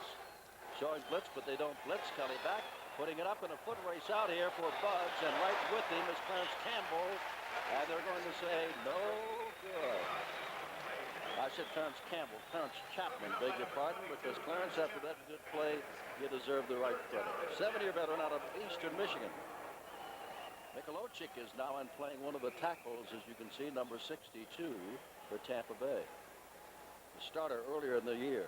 All right, just take a look at this secondary, Jim, and they've got everybody covered. Clarence Chapman is on Bugs all the way down the sideline. Everybody is covered. The only guys on the top side is Gary Anderson, and he's got Greenwood covering him, but he's way off. Now he's just reading the ball. Chapman's downfield, makes the stop. Bugs left and Gillespie right. And Kelly on 3rd down hands the ball to Anderson, and they close in on him. Phil Dokes, one of the men, and Will Coakley the other, number 72 and 58. Michigan's going to call timeout. They want that ball back. They want to score again. This is going to take them down to only 1 timeout. But they don't want the clock to run down. 1:35. They should have pretty good field position, especially with Fee, Holloway, and Carter back there returning. Who do you want to kick to? Nobody. But Andrusician's got to kick the ball away. His punts have averaged 28 yards, but remember, he put one of them out well within the 20-yard line on one of his occasions. John Corker, 57, is going to be blitzing. Boone, number 21, is going to pick him up. It's a draw play to Anderson. He's breaking back to the outside. Bob Van Dyne, the center, number 67, tries to get a block on Coakley, number 58. Doesn't do it. Coakley gets in there. They make the stop. And also Phil Dokes, number 72, is in on the play. How many times this year have you seen Corker try to blitz from an inside linebacker position rather than from out on the right side? Maybe that's the change in the defense that's confusing Tampa Bay. Now you see Spurrier's talking to Kelly over there, and the man to Spurrier's left on the right of your screen is Jimmy Jordan, number 15, the backup quarterback, and a man that I think you may see start the second half. Ball on the 34-yard line, 4th down. Andrusician will have to kick it away, and as Paul has said, that's just one man, Lonnell Fee, who is back there. He's in double safety with Anthony Carter, and the up man is Derek Holloway. Anthony Carter just told the band to stop. And in Michigan, he can do that, and they'll listen. Andrusician off the side of his foot, and well out of bounds, and not a good kick at all. There's going to be no return, but they're going to walk way back to about the 35-yard line and mark the ball there with 1:29 left. And Zenon cannot be very happy with that. Again, you looked at it now, whether he shanked the ball or not, it's hard to tell. But, you know, when you're talking, Jim, about the 3 men back there that you want to kick the ball to. And I said nobody. You don't have a choice. He did that. Terry Miller was in the ball game, but now trots off the field. 1:29 left. 19-0, an impressive display by Michigan, and a great amount of frustration on the part of the Bandits. Crowder starts out in motion from the tailback position. 3 wide receivers, they really want it. And here is Hebert in trouble, and down he's going to go. Pursuing him, number 54, Tony Hayes, a linebacker. Did you see the block Anthony Carter threw on Tony Hayes? Anthony Carter saw the Hebert running for his life with the ball. He came back and made a great block. Hebert goes out of bounds, but he saved Hebert's life. Carter, that 165, I think, is a little bit of puffery, because they say he weighs closer to 160. It may dip below that. Well, I know his legs only weigh about 2 pounds apiece, because there's no calves or thighs or anything there. He's just straight up and down up till he gets to his rump. No time call, 49 seconds left. In the first half, that is Lacey, and Lacey gets out to about the 37-yard line, and that is all. With Jaworski making the stop, 34, 33 seconds. We've got another half of this. We've got Tom Meese coming up at halftime, and we've got another game after this. That is Arizona-Chicago, where they're standing by at Soldier Field in Chicago. They might just they can let this clock run out at the half, and that's what they might do. Why would you take the time out on a punt return if you're not going to utilize it? Well, they're certainly making no effort to really bustle out of the huddle unless they want this absolutely the last play. And Hebert with 6, 5, 4, 3, 2. I think he's going to let it just plain old run out. He does. All the Panthers of Michigan in their drive to stay in the Central Division race against the division-leading Tampa Bay. 9-3 on the year, a perfect 5-game record on the road. But look at the scores. We go away to Tom Meese. It's 19-0. Paul and I'll be back for the second half. Stand by for Tom Meese. Leader, 9-3 starting tonight. Michigan 7-5 starting tonight. Jim Stanley's group up over a very frustrated Steve Spurrier. Boyevich's kick. Bailey tracks it down at the 5, back to the 4. And that's Arnaud up top, and a bunch of folks down the bottom as he gets across the 20 to about the 24-yard line. Here are the possessions of the first half. Well, Tampa Bay only 7 first downs in the first half. Look at the possessions, the safety, a fumble on the first one, the 3 punts. They just did not move the ball at all. And when you can't move and you're the #1 offense, you've got problems. Take a look at Michigan. They were intercepted right off the bat. They moved the ball well. Then the 76-yard touchdown drive. Punt, another touchdown drive, and the field goal. So every other time, they're scoring. Jimmy Jordan, not considered to be at top efficiency yet, nevertheless is starting over Mike Kelly at quarterback, and he dumps it out here, and it's caught by Anderson, and Anderson's got a first down. Tripped up by Borland.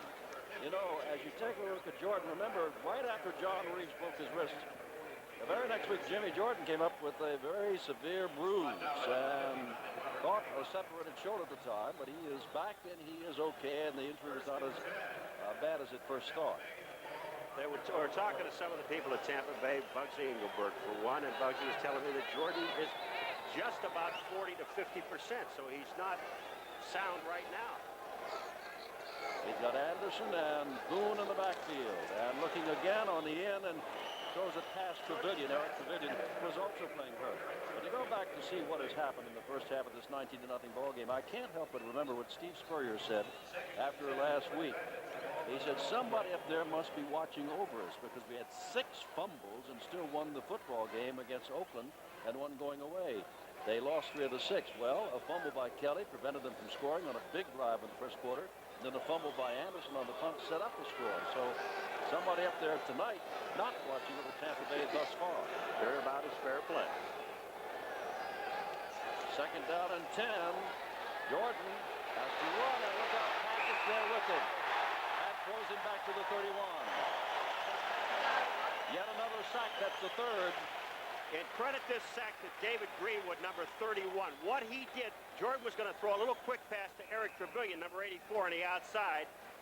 But Greenwood got in the path between the ball and the receiver, so Jordan couldn't throw the ball. Padgett gets in for the sack. He gets credit for the sack. But when he looks at it on the film, he's going to give half of that thing to Greenwood.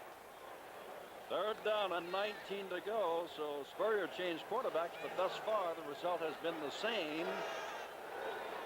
Changed again. Kelly's back in. Kelly's back in, and Kelly, and there's the fourth sack. Banaszak this time. Michigan is just overwhelming that offensive line of Tampa Bay.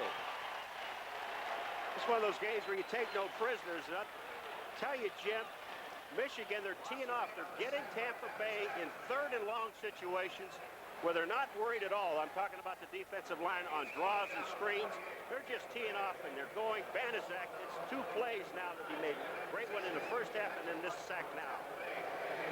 And position to kick it away. A wobbly kick. Carter's going to take it at the 43. Carter right up the middle, inside the 40. There he goes! Touchdown! 57 yards.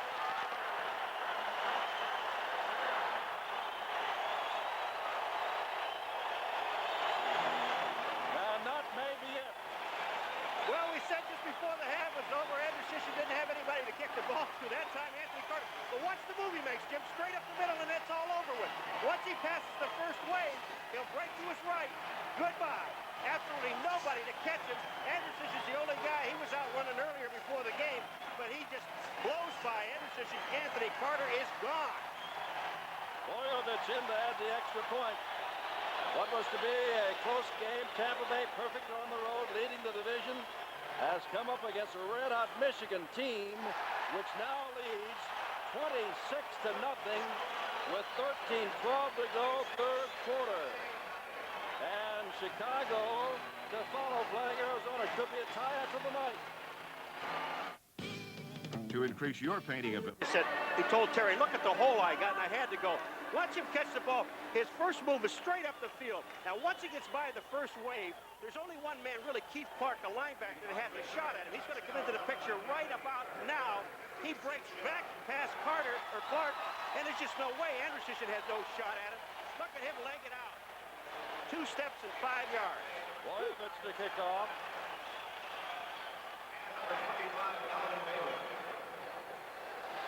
It's a lot of fun in it. Alvin Bailey back and brings it from the goal line.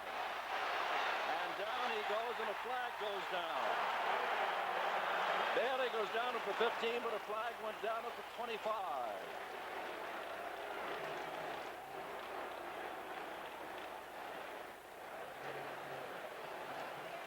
And Bill Parkinson calling in his group to see what the penalty is. And that is holding against Tampa Bay. And that's going to move it from the 25, from the spotted infraction, back inside the 10. To about the 13-yard line. They moved it back to the 7.5-yard line, Jim. Holding on the return team, number 78. First down. James Ramey. Well, you thrill to Anthony Carter unless you're a Tampa Bay fan, but that is the first punt return for a touchdown in this league, the United States Football League. And what a man to do it. He did it so often in college.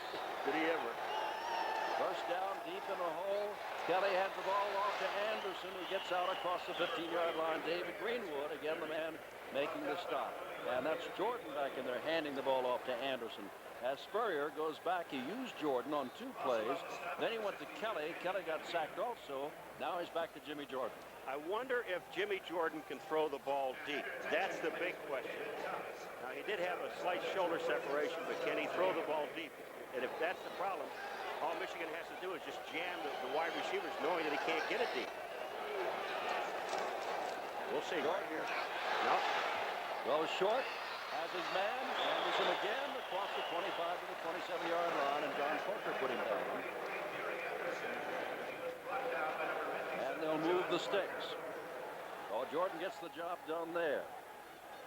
John Corker, number 57, does not have a sack. But watch the lick he puts on Anderson right there. He wants to make sure he's down. He gets those big arms wrapped around him. Anderson patted him on the back. It's a nice tackle. Ball at the 27. Gillespie comes wide right, Bugs to the left. 26-0 Michigan, third quarter. Gordon, the blitz is on, and Gordon is the first to get going. Sack number 5. Hughes was right with him. 51st sack of the year for Michigan. 5 tonight. You know, Jim, and this time Jordan didn't have any chance at all to throw the ball. You don't credit this one to the defensive backs. You credit it to the linebacker, Borland, who gets there. They're all coming. There's Pennywell, but Borland, you see, is there along with number 98, Allen Hughes. He's back there with him. But when you don't have any time to even look up to find a receiver, you know the offensive line, they're just not doing the job. Second down and 21 from the 16-yard line.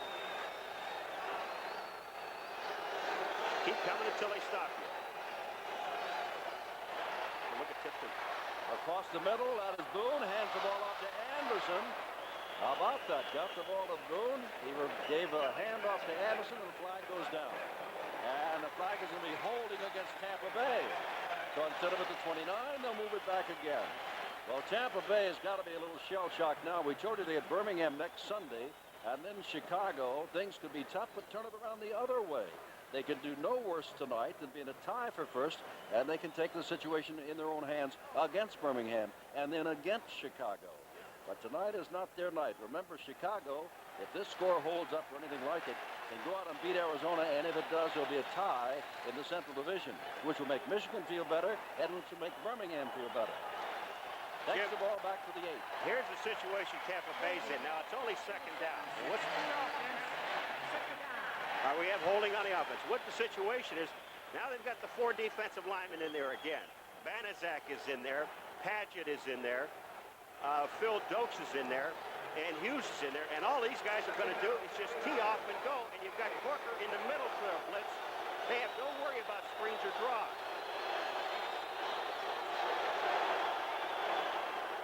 Jordan. Boy, I want to tell you, the blitz was not on, but he was buried simply by the down lineman. The attendance tonight, 23,976. That was close. What did you say? 21. If he gets, Banaszak really put it to Jordan. Oh, he's got the heat on him now, whether he gets hit by Banaszak or slips going back. But Jordan's going back, and they said they think he's like about 40%.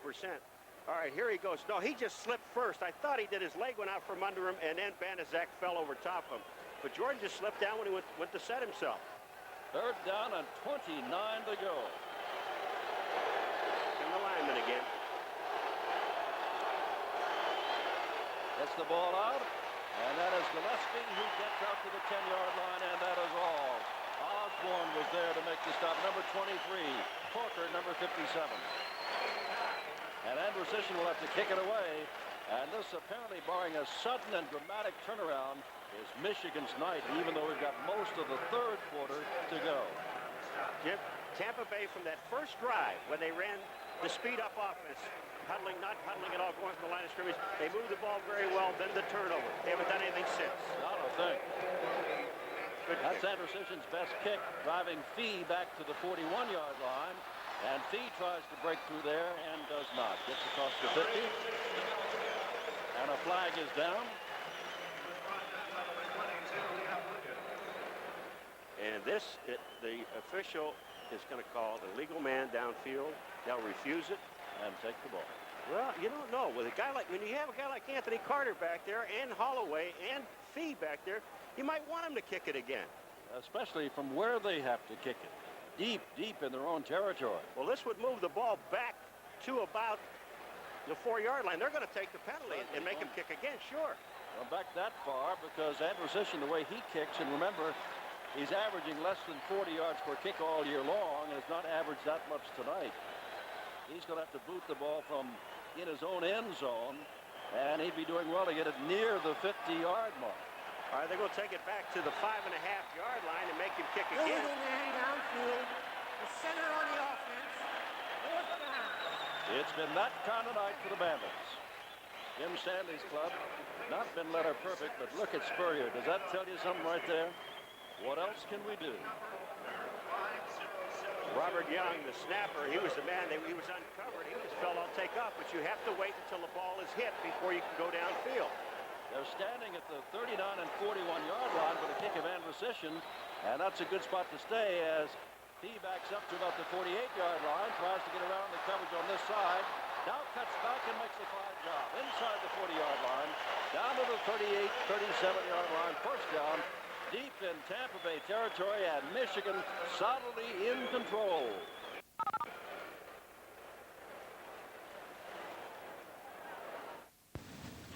Morning. Starting Friday, June 3rd at 6 o'clock Eastern Time, Joe Boyle, Jim Price, John Sanders, Herb Brown, Jerry Kimball, and I, and the entire ESPN production crew are going to have a lot of fun.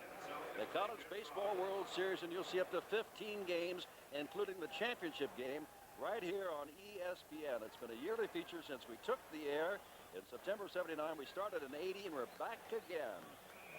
And we're really thrilled about it. Michigan has been penalized 4 times for 28 yards. Tampa Bay 9 times for 57 yards. Spurrier talking to Jimmy Jordan is, well, one of his beleaguered quarterbacks. The ball at the 37-yard line. First down, Michigan, 10:04 to go, third quarter. They lead by 26. John Williams, a hole there, gets from the 37 down to about the 32-yard line. A pickup of 6. Terry Miller checks in. Well, Paul, I wouldn't have thought it. I really thought this was going to be a close game, as it was last week between Michigan and Birmingham. And the Tampa Bay would be very competitive, with Michigan trying to hang in there. Instead, Michigan, since that first kickoff attempt after the Gedeke interception, and then Kelly took him downfield, I thought it was going to be a blowout. Maybe Tampa Bay. It's gone the other way. I'll get back to something right after this play, Jim. Second down 5. And there's Terry Miller, and boy, this one man missed a tackle. That was Alonzo Johnson who missed the tackle, but then when Carter came on to put him down. What I was going to talk about is Tampa Bay, which is surprising. The #1 offensive team, Jim, they are the ones that are making the mistakes. Now, Michigan has scored 26 points. Punt return, a safety. That's 9 of it. Field goal, but, you know, the defense has been out there an awful long time. No excuses for them, but the offense, they have not moved the ball at all to keep them off the field. On the 33. Third down and 7.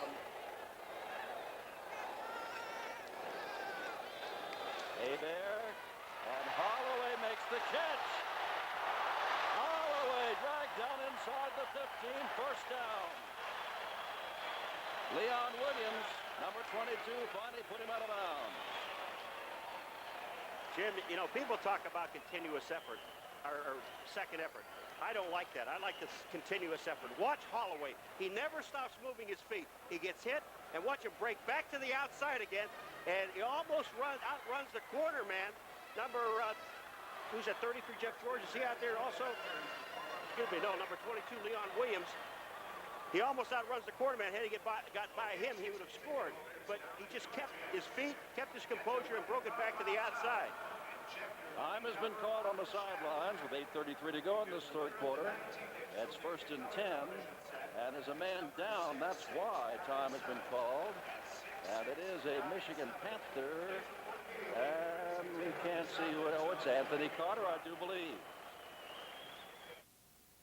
This buzz for everyone. For Anthony Carter, the announcement that we gave you earlier, the first ever punt return for USFL touchdown. Working on Carter's left ankle, does not appear to be serious, but we're checking on that also.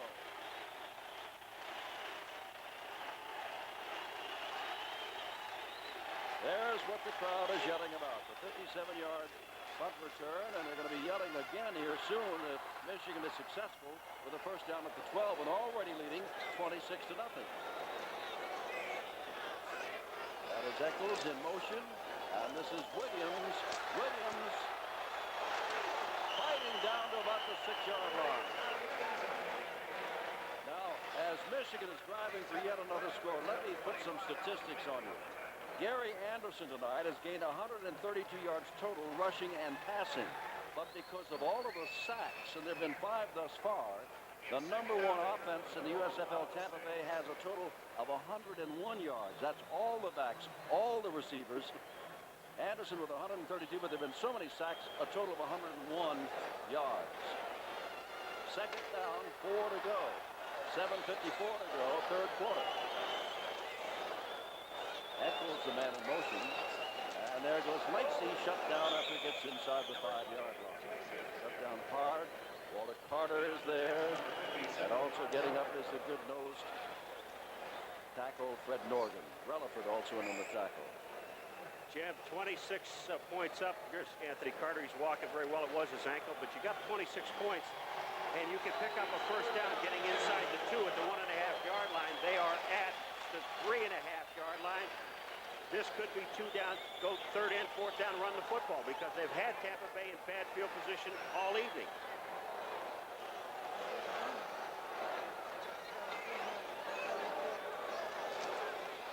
And off, and there's that man, and that is Williams.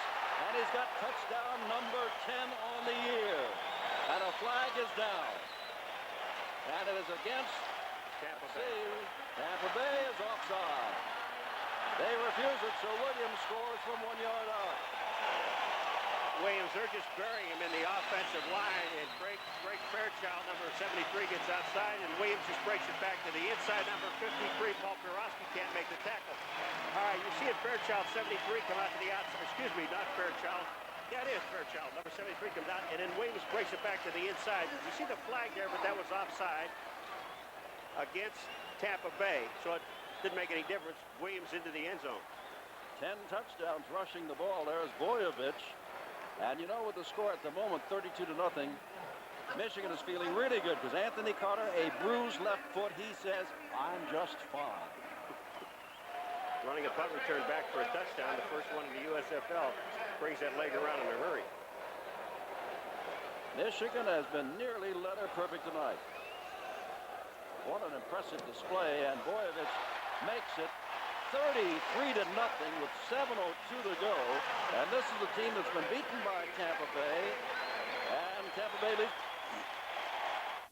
Okay, cross-X right. Not yet over, but we're already checking. What about Tampa Bay? They're assessing a penalty after the touchdown, and extra point for 15 yards against Tampa Bay. So Boyovich will kick off from the 50, Bailey in the end zone. Tampa Bay lost to Chicago 42-3 early in the year. They've won their last 3 games in a row. They've never been beaten on the road in 5 tries. And it's apparently going to end. And they get Birmingham and then Chicago coming up. And there's a little squib, and the ball is loose. And may have been picked up by Michigan.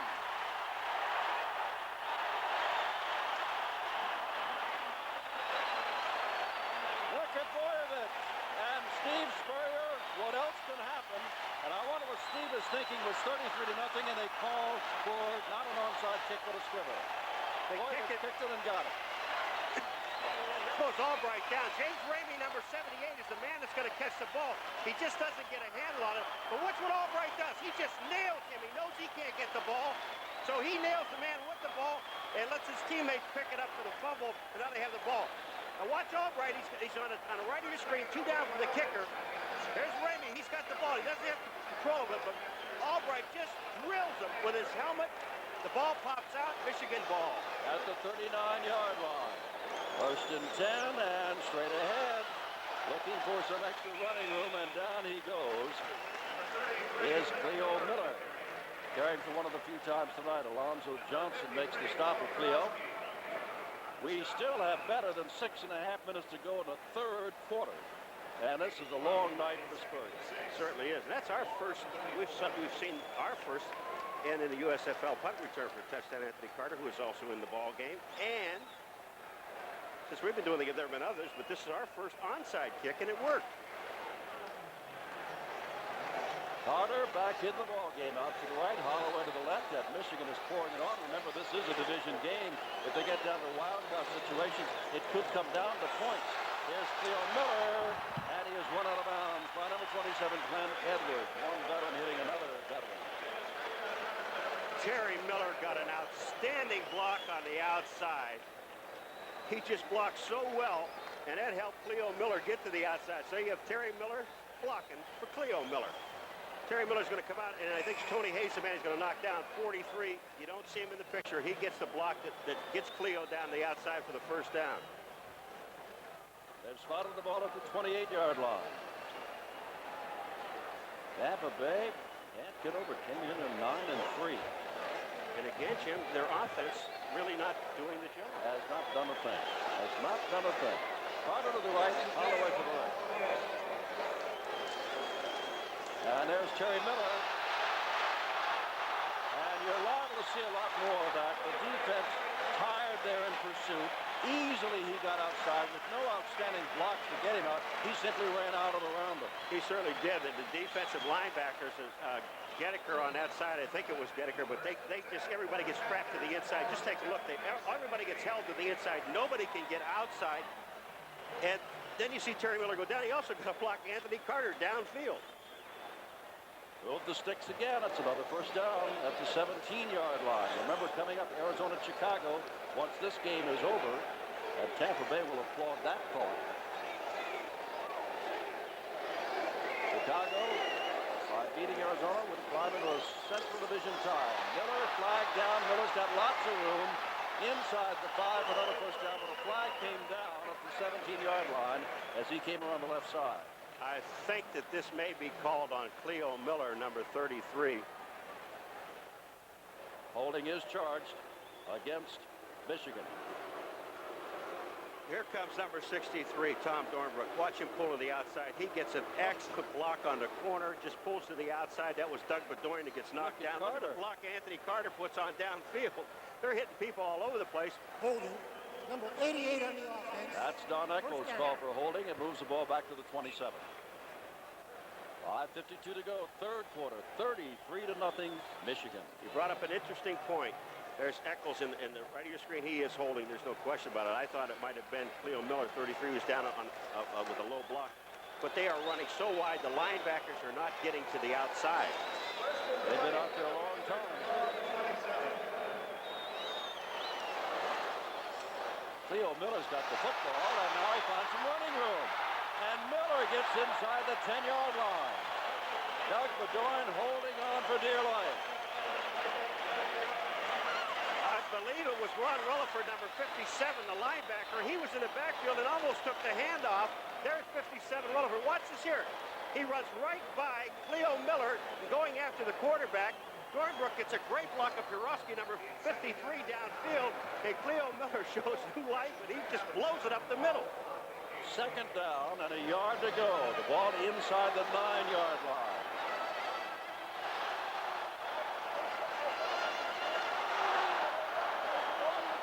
What a holiday weekend for the Panthers and their fans. And Terry Miller gets the first down inside the 5. I tell you one thing, around Soldier Field, Chicago, someone is listening or watching, and someone is going to tell George Allen and his group, hey, beat Arizona tonight, and you're in a flat-out tie for the league, the Central Division lead. And you know George is going to inspire his ball players. Just take a look at here now. This is Terry Miller from ground level. And what's happening is the defensive line, they're just catching the offensive line. And they're not doing anything. When you see the defensive backs coming up to make the tackle, you know the defensive line are just getting blown out. Hand it off. And this time Miller does not get much back to the 5-yard line. Ron Simmons makes his first appearance. At least gets his first call from me tonight. Number 50, the nose tackle out of Florida State, who has played back and forth between defense and offense with the Bandits and is now back on defense. Here is a great situation now for Hebert. Remember, he can bootleg the ball. He has done that before. We saw it last week against Birmingham. Run the backs one way, just keep the ball and go back the other way. The way they're playing way inside on defense, be an excellent play to call now. Tackle's coming this way. They give it to Terry Miller. Miller spinning for the end zone, and Miller is in the end zone. Second touchdown.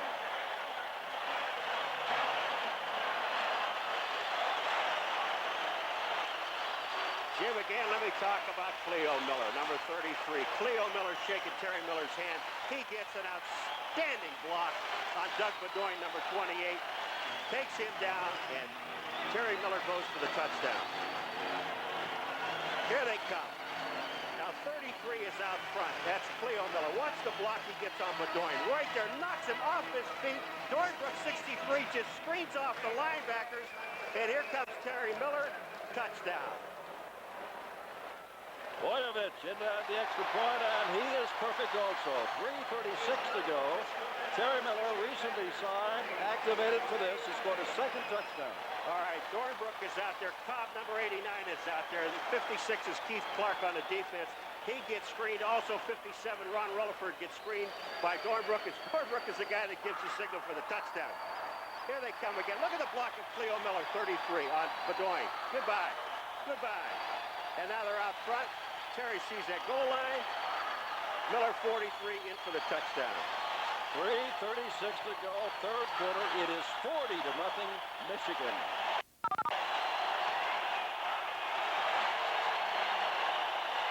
So Qantas is selling. Down 40-0. Steve Spurrier, the coach, talking to his quarterback at the moment, Jimmy Jordan, who came on after Mike Kelly was ineffective. Nobody's been able to do anything. Here's Bailey taking the ball at the goal line again, 1 foot in the end zone. And comes out across the 20. Still on his feet and out near the 30-yard line. Fine return by Alvin Bailey. And it's 1st and 10 Tampa Bay in the last 3.5 minutes of the third quarter. And there's Terry Miller. He has found a home in just one game. This is good, he thinks. Yeah, isn't this nice to win? Oh, my. They cut Tony Ellis off the squad to make room for Terry Miller. And Miller's had an outstanding night. So has all of the Michigan Panthers. Now there's a completed pass to Bugs. Steps out of bounds at the 37-yard line with a little help from Kyle Gordon and Clarence Chapman and the rest of them. Remember, coming up, Arizona and Chicago live. And stick with us. If Arizona beats Chicago for the second time, that would be something also. But Chicago is favored to win, favored by nearly 10 points. And George Allen and company will know what has happened at the Silverdome tonight. And if they win, they would be tied in the Central Division. The most prolific runner and pass receiver on Tampa Bay, Gary Anderson, is not in the game. They're going with Platt and Boone in the backfield. Save your men. There's not much he can do now. And there's Platt throwing the ball across the 40 and has the first down at the 41. Andy Canavino makes the stop. Jim, what you're thinking about defensively now, you've got a 40-point lead with under 3 minutes to go in the third period. What you're thinking about, there's that last drive, 7 plays, 38 yards, 321. Terry Miller on a touchdown. What you're thinking about now, what you want is a shutout. More than anything else, you're looking shutout. Now the defense really wants it. They've had an outstanding night. And here's a throw to Bugs again, and Bugs is going to step out of bounds again at the 49-yard line. A pickup of 8. Kyle Borden was there with him. Bugs has caught the ball just twice tonight. He came in one behind Tremaine Johnson, who is playing tonight in the second game.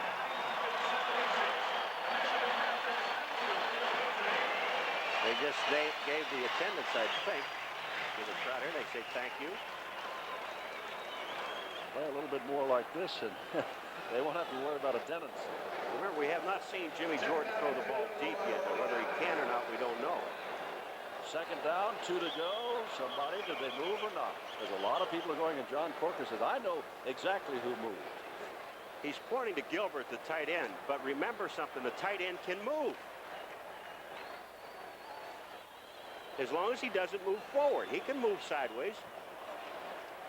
That's charged against Corker and company. Banadzik said, how can that be? But John is at the other end of the line of scrimmage from that which encroached. Well, it's 5 yards, and that's going to move the sticks for a first down.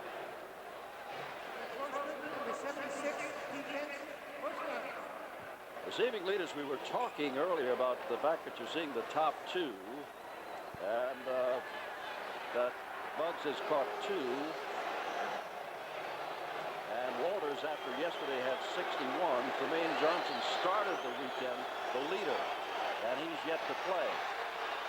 As Billy Jordan out of bounds, Oliver Davis takes the receiver, and that is number 86, the tight end, Lewis Gilbert, who makes his first catch of the night. It was the first time he called Oliver Davis's name, and Clarence Chapman on one play knocked the ball away from Bugs, but the corners just had an easy night.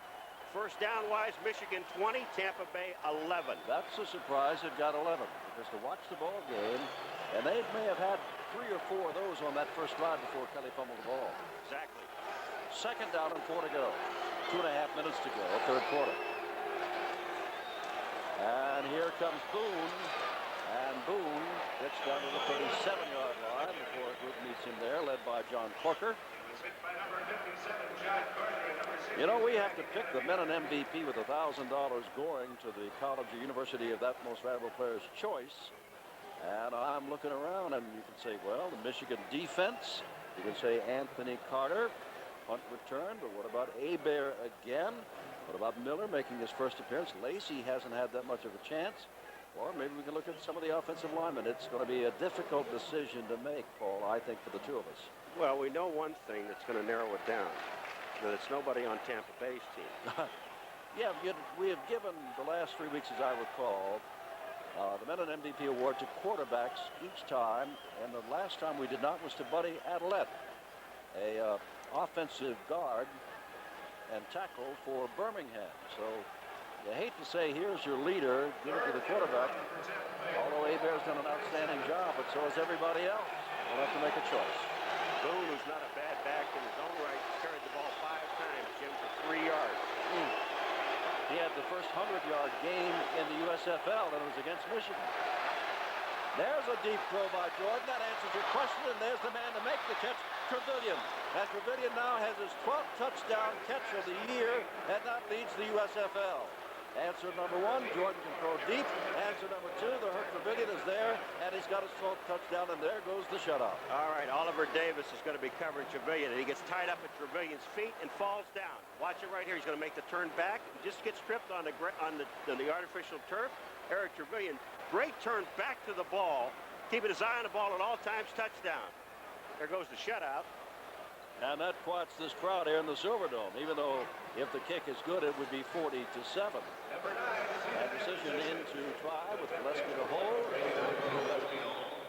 And the kick is good. So with 2:05 to go in the third quarter, Tampa Bay's Bandits are on the board on a long touchdown pass to Eric Trevelyan. And it is 40-7. And Corker comes off the field, mad as can be that they score. Because I was telling you, they want the shutout. That's the thing that they were looking at. Because remember this division, it comes down to points. And they don't want to give up any. 2:05 left. First of 2 games. We conclude this Memorial Day long weekend of holidays in remembrance with another game to follow. Remember, Arizona, Chicago. And then looking ahead, no matter what Chicago does tonight, Paul, I get a little excited about the fact that we get Chicago next Monday night against that Boston ball club that upset Philadelphia yesterday. But between now and then, on Thursday night, live, we've got a couple of big bouts coming up on Top Rank Boxing starting at 8:30 Eastern Time. Benny Boltner and Todd Longmore in one of them, and that's a 10-round lightweight bout.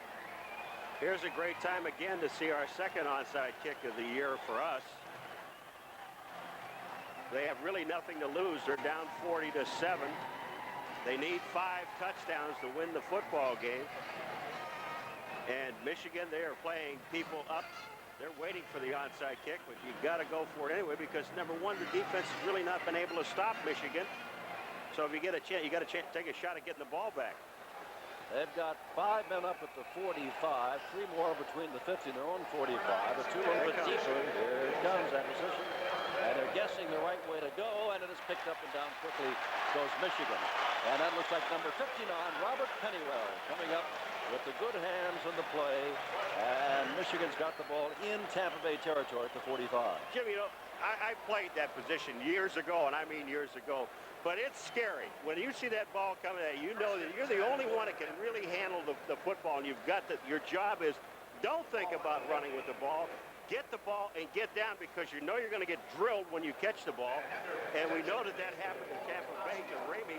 he got drilled and fumbled the football. Benny just took it and fell down. Look here, we've got Jerome Stelly in the game. He returned kicks last week. Now he's in as a wide receiver. Number 38 on the far side, just signed before last week's game.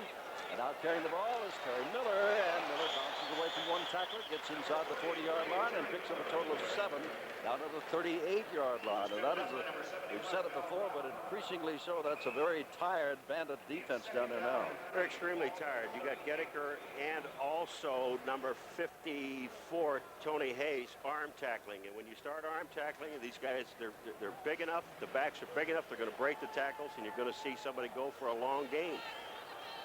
37 yards, that touchdown pass from Jordan to Trevilian. Second down, 3 to go. And here's Miller again. And a flag down at the 37. Don Williams coming in. Paul, what about, and let's see what this is first of all, clip called against Michigan. What about if you're up 40-7? Or if you're down 40-7, and you've got better than a quarter to go. It's much easier to play when you're up 40-7, I know, but is there a loss of concentration, intensity on both sides of the line of scrimmage or just on one? I don't want to see it happen, but here's where people start getting hurt. You're starting to change people around.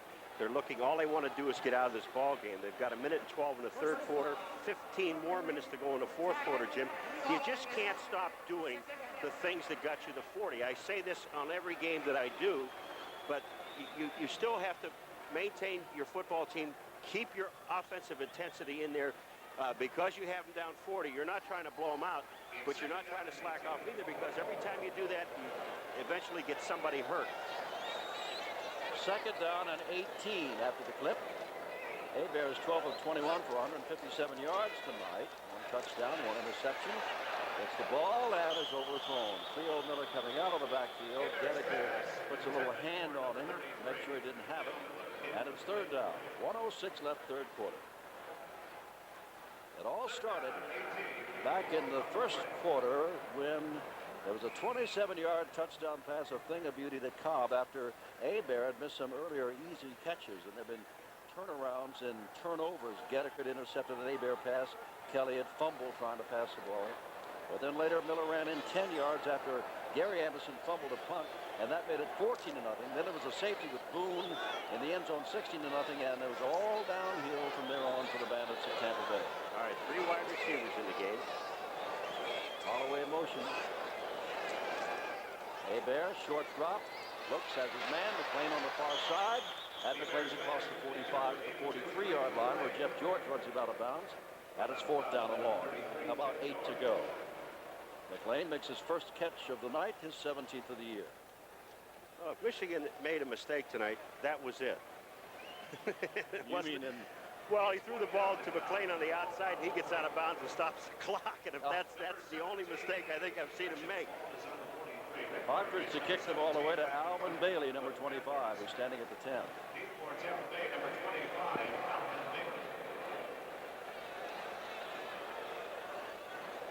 His Central Division, many say, and the statistics prove it, is the toughest division in the USFL, and it's going to tighten up considerably after this weekend of play. Flag is down. Partridge kicks the ball away. Bailey calls for fair catch and then gets out of the way as the ball goes into the end zone. But let's see what the flag was on. Offside Tampa Bay. If it is, it would make it still fourth down. But 4 to go. Defense, offside. But now that moves the ball, Jim, inside the 40-yard line. And as well as they're running the football, but you don't want to, you still don't want to gamble. Jim Stanley talking to his assistants along the sidelines has not yet made a decision what to do, but Partridge is coming off the field for the moment at least. But apparently he's going to remain in the game. As Bill Parker, there is Partridge talking to one of the assistant coaches. And there's Jim Stanley with a headset on coming in to talk to him. Moves the ball to the 38-yard line. Offside. Number 57 in the defense. Fourth down. That's Relaford. You know what he might have been saying to Partridge? Just tell him that, all right, they jumped offside one time. Why not have them do it again? Just take the clock back down because the 5-yard penalty again is not going to hurt him.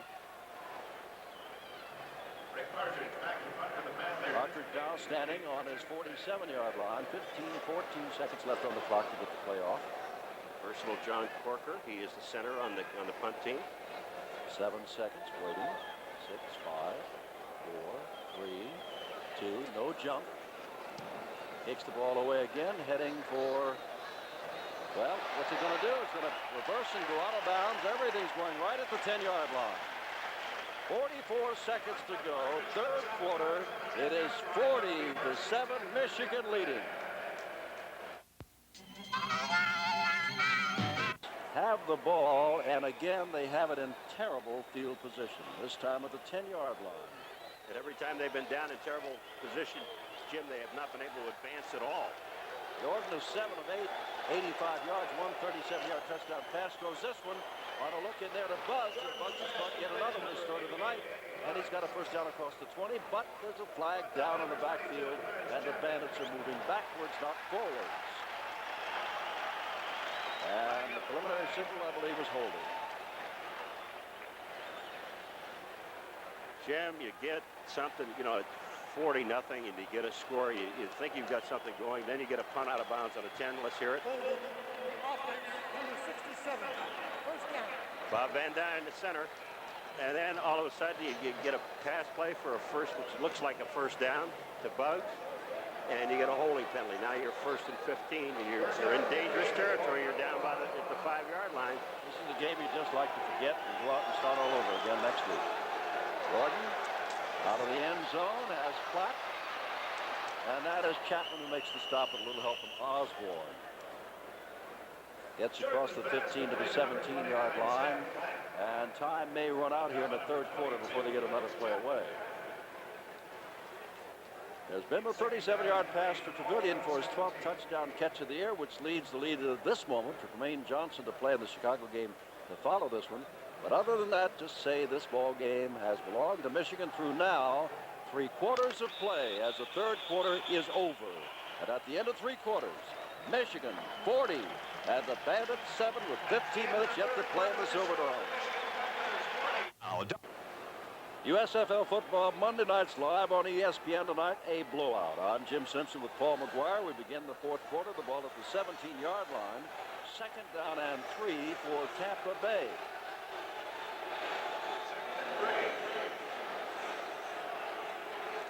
Jordan blitzes on. Sack number 6. That's the 52nd sack for Michigan this year. They started 1 behind Tampa Bay, and they've had 6 tonight. Andy Cannavino, number 62. They didn't slide out. The guards didn't slide out. Just take a look at this shot. How Jordan holds on to the ball, I don't know. But he gets drilled. Ball at the 10-yard line. Here's some of the defense, and they're just bushed. They're just sprawled out on the fence saying, don't put us in right now. Bucks can't hold on to it for the first down. Ball slightly behind him. And that defense that you just saw was pushed is going to have to come out again. By the way, the Michigan defense had 3 of their second line linemen in there, Banaszak, Albright, and Dokes on that last series.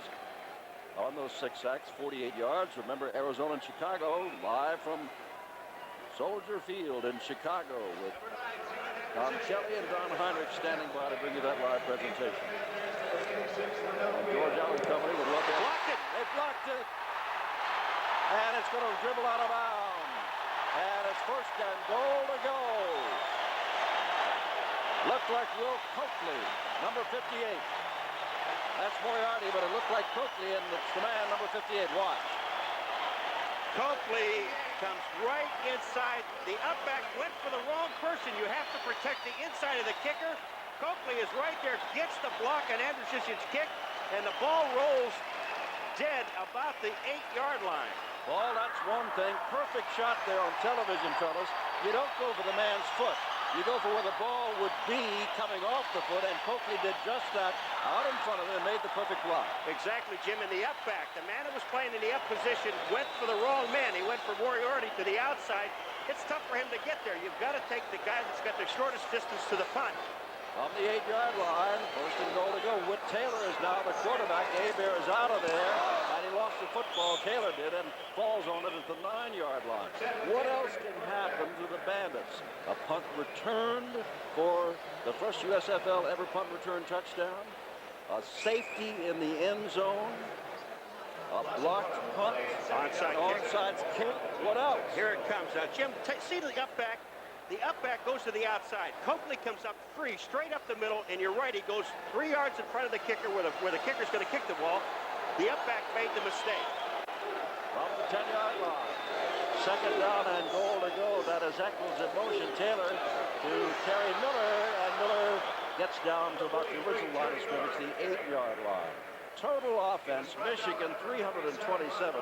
Tampa Bay starting the game #1 in the USFL, 180 yards total thus far. So you add on that 46 in sacks, they would have had 226. Sacks are costly. Stelly comes in, McLean comes in. They're the wide receivers. On this third down play from inside the 8-yard line. Two wide receivers are right. Don't you know Jerome Stelly, who hadn't caught a ball yet in the USFL for Michigan, would love to have this one? So would Eccles, tight end. There's Taylor evading the sack, but only for one man before Alonzo Johnson makes the sack. And that's #1 for the night for Tampa Bay's defense. And now Boyovich will come on. All right, Tampa Bay defense. Alonzo Johnson, number 58. Gettiker, you see him, 45. He's not involved in the play. The first hit was made before Alonzo Johnson got there, and that was Fred, I think it was Nordgren, number 68, that was there. 35-yard field goal attempt by Boyovich. 35 yards out. Boyovich has it. And the Panther beat goes on. They add 3 more. 12:31 to go. Boyovich smiling. His team leads 43-7.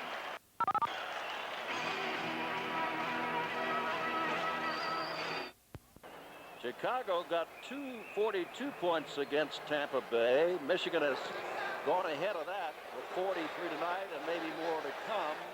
Hey, that ball's live. Watch it there in the end zone. And, of course, Chicago is going to play Arizona live here on ESPN once this is over in an attempt to make it in the Central Division, the tough division, the USFL. Everybody 9-4. Michigan 8-5, 1 game back. Birmingham 7-6, 2 games back. And this is also, you've seen Anthony Carter with the first punt return for a touchdown ever in this league. 43 points, the most ever scored by one team in this league. Breaking the old record of 42, also scored against Tampa Bay. Remember the U.S. Open coming up live on ESPN.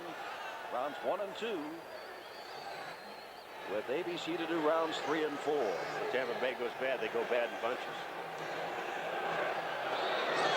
They walk out of here no worse than. And now, what do? Move the ball? No, the offensive lineman, Doug Mackey, number 60, he moved. Number 60 on the offense. First down. You know what you do after this game?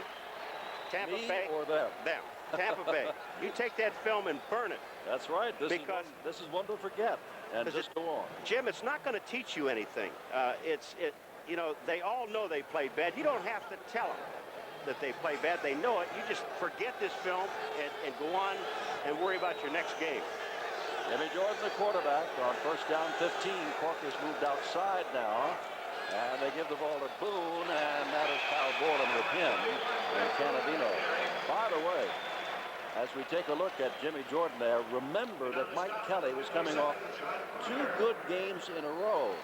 Better than 53% of his passes, 3 touchdown passes, 1 interception. And he came a cropper here today, fumbling on their first long drive, and things went downhill from there. And Tampa Bay is about to lose its first ever game on the road. They were 5-0, and they'd won 3 games in a row altogether, and that streak obviously is going to go a glimmer. Gordon. And there's Buzz. Yet another catch, first down. Right between number 21, Oliver Davis, and number 52, Kyle Borden. They'll move the sticks out to the 35-yard line.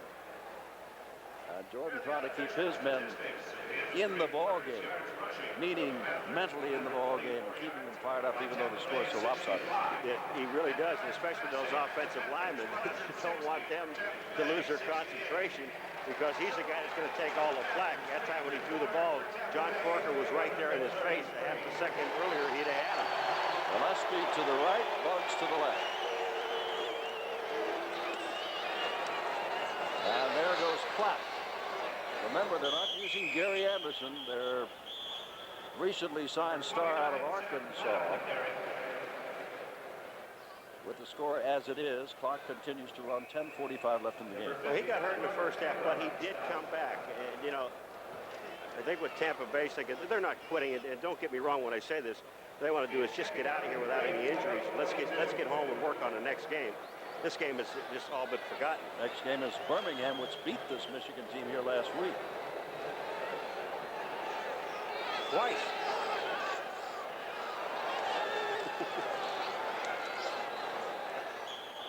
Out of bounds, first down. Across the way.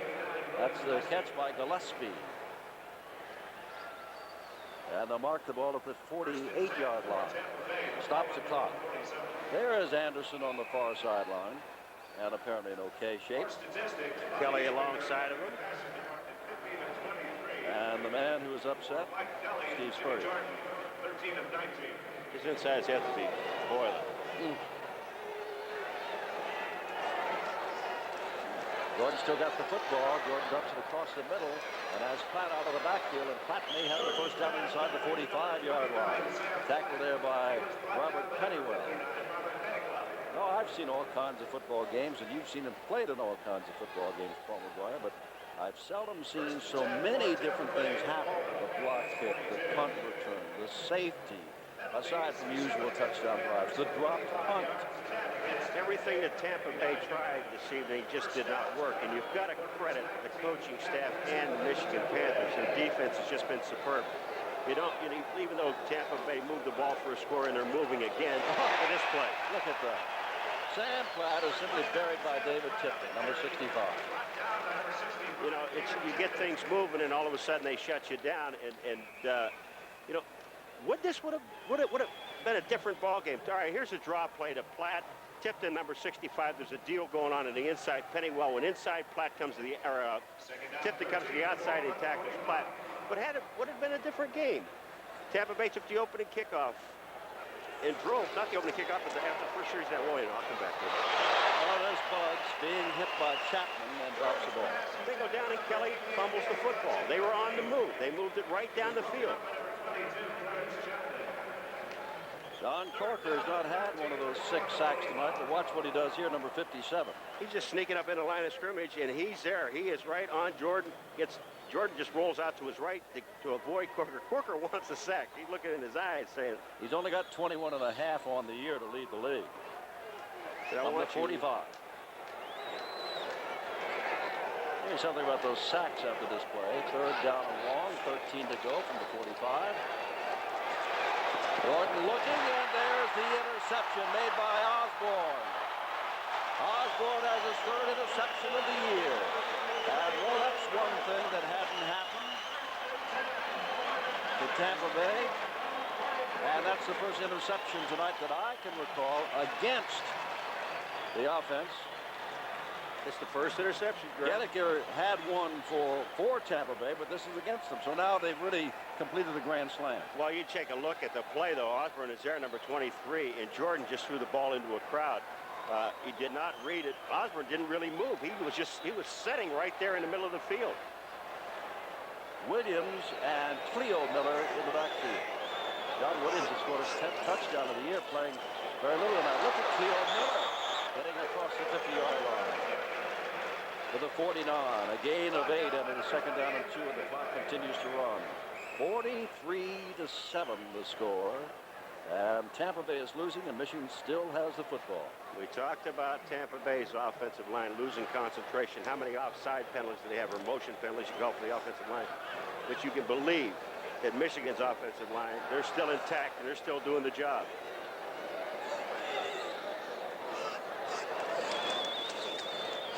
And Miller gets his first down to the 45-yard line. Remember, it is Arizona at Chicago immediately after this game live here on ESPN. Well, I think Paul and I have been spoiled in the Silver Dome. The Panthers and their fans love this, but 2 weeks ago, Michigan was down 17-3 to New Jersey, Herschel Walker, and came back to win that ball game. Last week, that controversial call in the last minute went in overtime. Michigan lost the ball game. No such suspense here tonight, but this is probably Michigan's most satisfying game because they are playing extremely well. They put it all together tonight against the #1 team in their division. Don Williams gets down to the 41-yard line. Second down. Just have had an outstanding evening, and well, we'll just say it one more time. I hope only one more time. The Bandits have had everything possible go wrong. Has tonight. Jim, I just watching Jerome Staley now. He's in the ball game. He's getting his chance at wide receiver. Everybody's out, number 38. He went downfield on an up the middle running play and knocked Jeff George on his back. Just cut him. So they're still out there flying. There's Staley, the man that Paul's talking about. Wide left. Lane to the right. And couldn't be too much time. They got 8 seconds on the clock. And more movement apparently in the offensive line. False start. Second down. This might be a record for false starts this evening. There may be another record we had. How many we had today? 8? That I don't keep track of. Takes the ball back to the 47-yard line. Less than 7 minutes to go. And for Steve Spurrier, there's Kelly, who has now reversed his role with Jimmy Jordan. Jordan started out with a headset on and Kelly playing. Now Jordan is the man standing by with Kelly with a headset. Second down and long. 12 to go from the 47. With Taylor.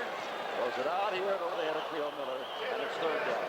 Which brings to mind a terrible night, and maybe John Reeves would have the same kind of night. But we'll point out again that Reeves told you, Paul, that he's fine. But because of the injured reserve that he was put on, he can't come off that injured reserve for many more weeks yet.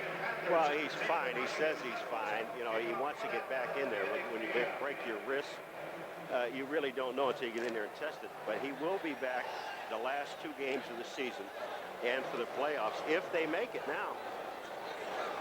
Still a lot of games to go. But ESPN is here through the end of the regular season, which ends on July 2nd, the regular season. Taylor fires the ball, looking for McLean behind him and low at the 29-yard line. And it's fourth down. Defense didn't like those 2 last calls. I'm talking about Michigan's defense.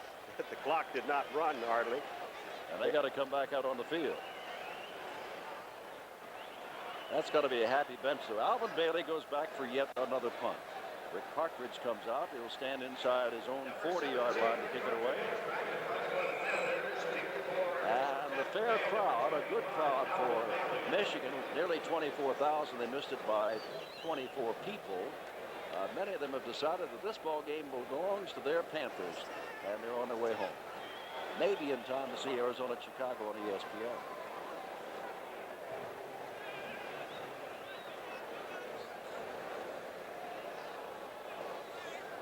Now they're letting as much time go off that clock as they can before punting the ball away.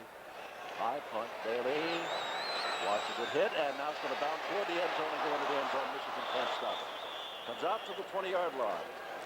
It'll be 1st and 10 for Tampa Bay.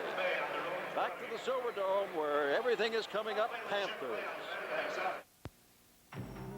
So regular Thursday night occurrence here on ESPN. Top Rank Boxing. Remember, this Thursday starts at 8:30 Eastern, 5:30 Pacific time. We have a new quarterback in the game, number 11. You're right. Nathaniel Kuntz has come in. He's only thrown the ball 4 times, completed none. And here is something unusual that we will describe to you in a moment. What is unusual about a new quarterback, we'll tell you in a minute. It all began last week. On the 20-yard line, Kuntz back for his 5th throw. He didn't get it away. Instead, it's sack number 7. Inside the 5-yard line. 3 quarterbacks they've tried. That's Mike Edwards that got him. Now, here's what's unusual. They've had 2 quarterbacks, plus a man that could only go in, a third quarterback, if both other quarterbacks went down. But last week, they allowed them to add players to the squad leading up for these final weeks of the season, leading up to the playoffs.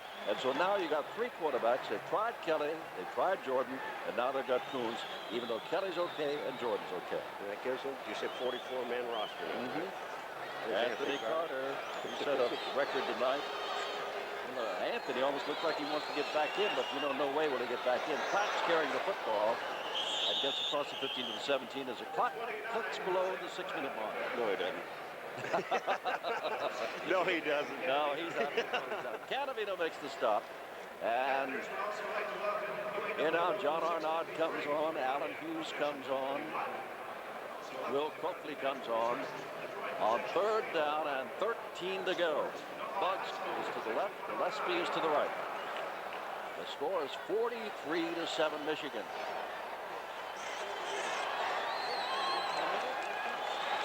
Coons. And no. That was Gillespie he was going for, and that is Greenwood who got a hand on it. Greenwood, there you see him, number 31, David Greenwood. He got out and just tipped that ball. Gillespie was there. That pass was on target. Green still hustling. The defense is still moving. The question is not whether or not Michigan is going to win this ball game, but will this be a flat-out tie between Tampa Bay and Chicago once the night is over? Chicago is hosting Arizona, and Tom Kelly and Don Heinrich of ESPN are there to decide that question for you by the end of the evening, so stay with us. As Emerson kicks the ball away to Lionel Fee, and Fee is in the crowd, but breaks out of the crowd, and now goes out of bounds at the 40-yard line. And it's 1st and 10, and Whit Taylor and company come back on the field. And we'll come back to the Silverdome where it is 43-7 Michigan. It's here, the 84 Ford Tempo, America's... Bobby Hebert, Jim Stanley, great night. Remember that everything that happens this weekend and looking into next is on every Thursday night at 8 o'clock Eastern Time. Tom Mees is around to host Inside the USFL. Tampa Bay has punted the ball 7 times tonight for a 29-yard average. Michigan has 4 points for 37.5, 4 punts for 37.5-yard average. From the 40-yard line, Taylor, 1st and 10, Michigan, and hands the ball to Cleo Miller. Now Miller runs over a man and the flag goes down, and I do believe that it is going to be a face mask call against Tampa Bay. And that's what it is. Miller, you notice, didn't try to run the ball out of bounds. He wanted to keep the ball in bounds and was a recipient of a grasp of the face mask, and that's going to give him an automatic first down to inside the 35-yard line.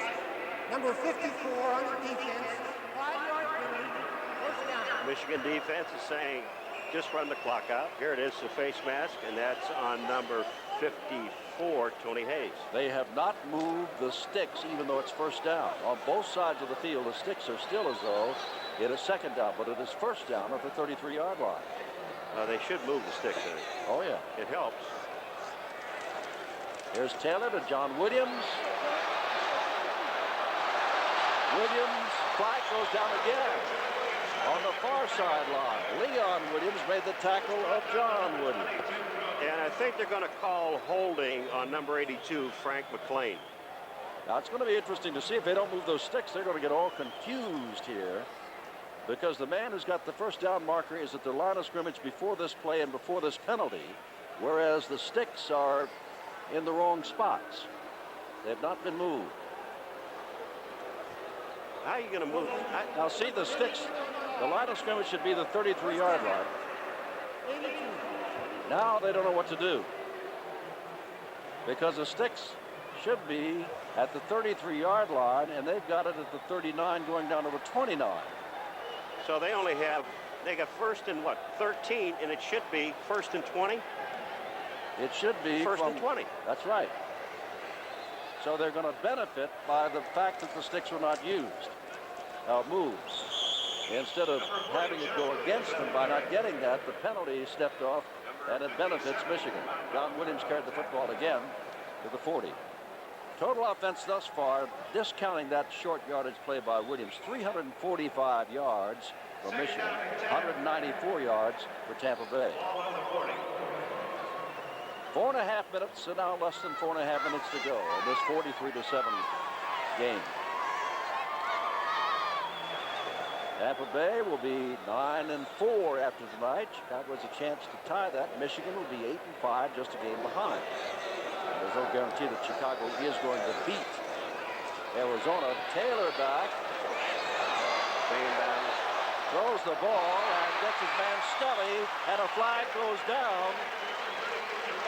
And they're looking at number 63, or is that 65, Jim Tyson? And Val Brown. Let's see on whom they call what. Look at Spurrier. Also, Ron Simmons, number 50, was there. Spurrier, we got to look at dejection on the sidelines, and no wonder.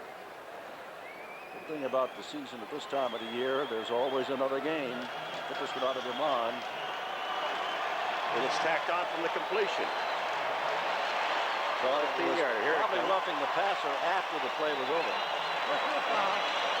Roughing the passer. Number 50 on the defense. That's Simmons. First down. And that takes the ball out of the 17-yard line. Now the whole defensive line goes out. Brown, Simmons, and Bunch. Bring the starters back in. McLean goes to the left, and Stelly has made his first USFL catch, coming to the right.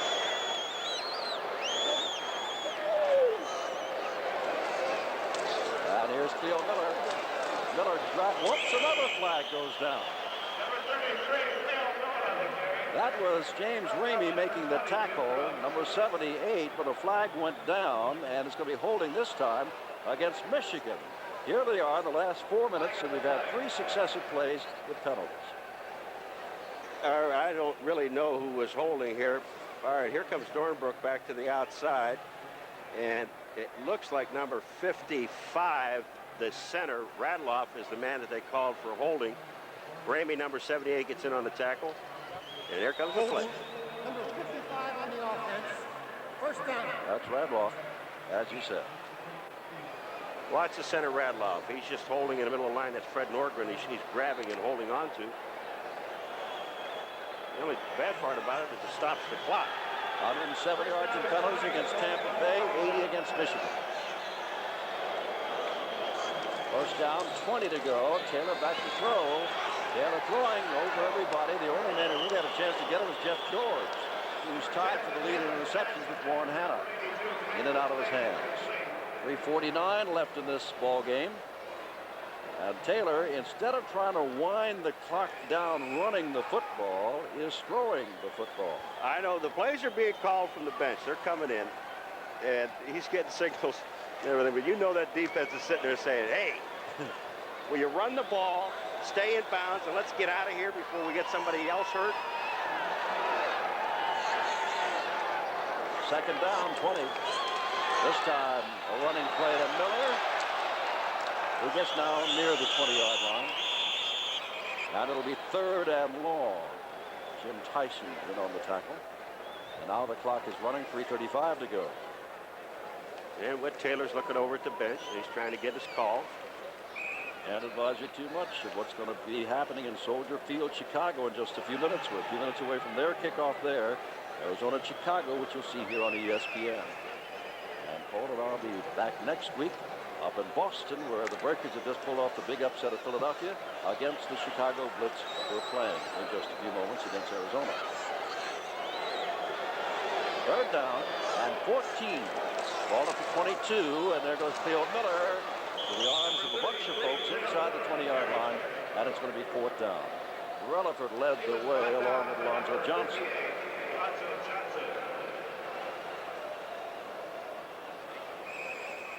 Jim, they looks like that they're going to go for it on 4th down, and I don't think, well, it doesn't make any difference whether they pass the ball here or not, because on a turnover of possession, if they don't make it on 4th down, the clock will stop when Tampa Bay gets the ball.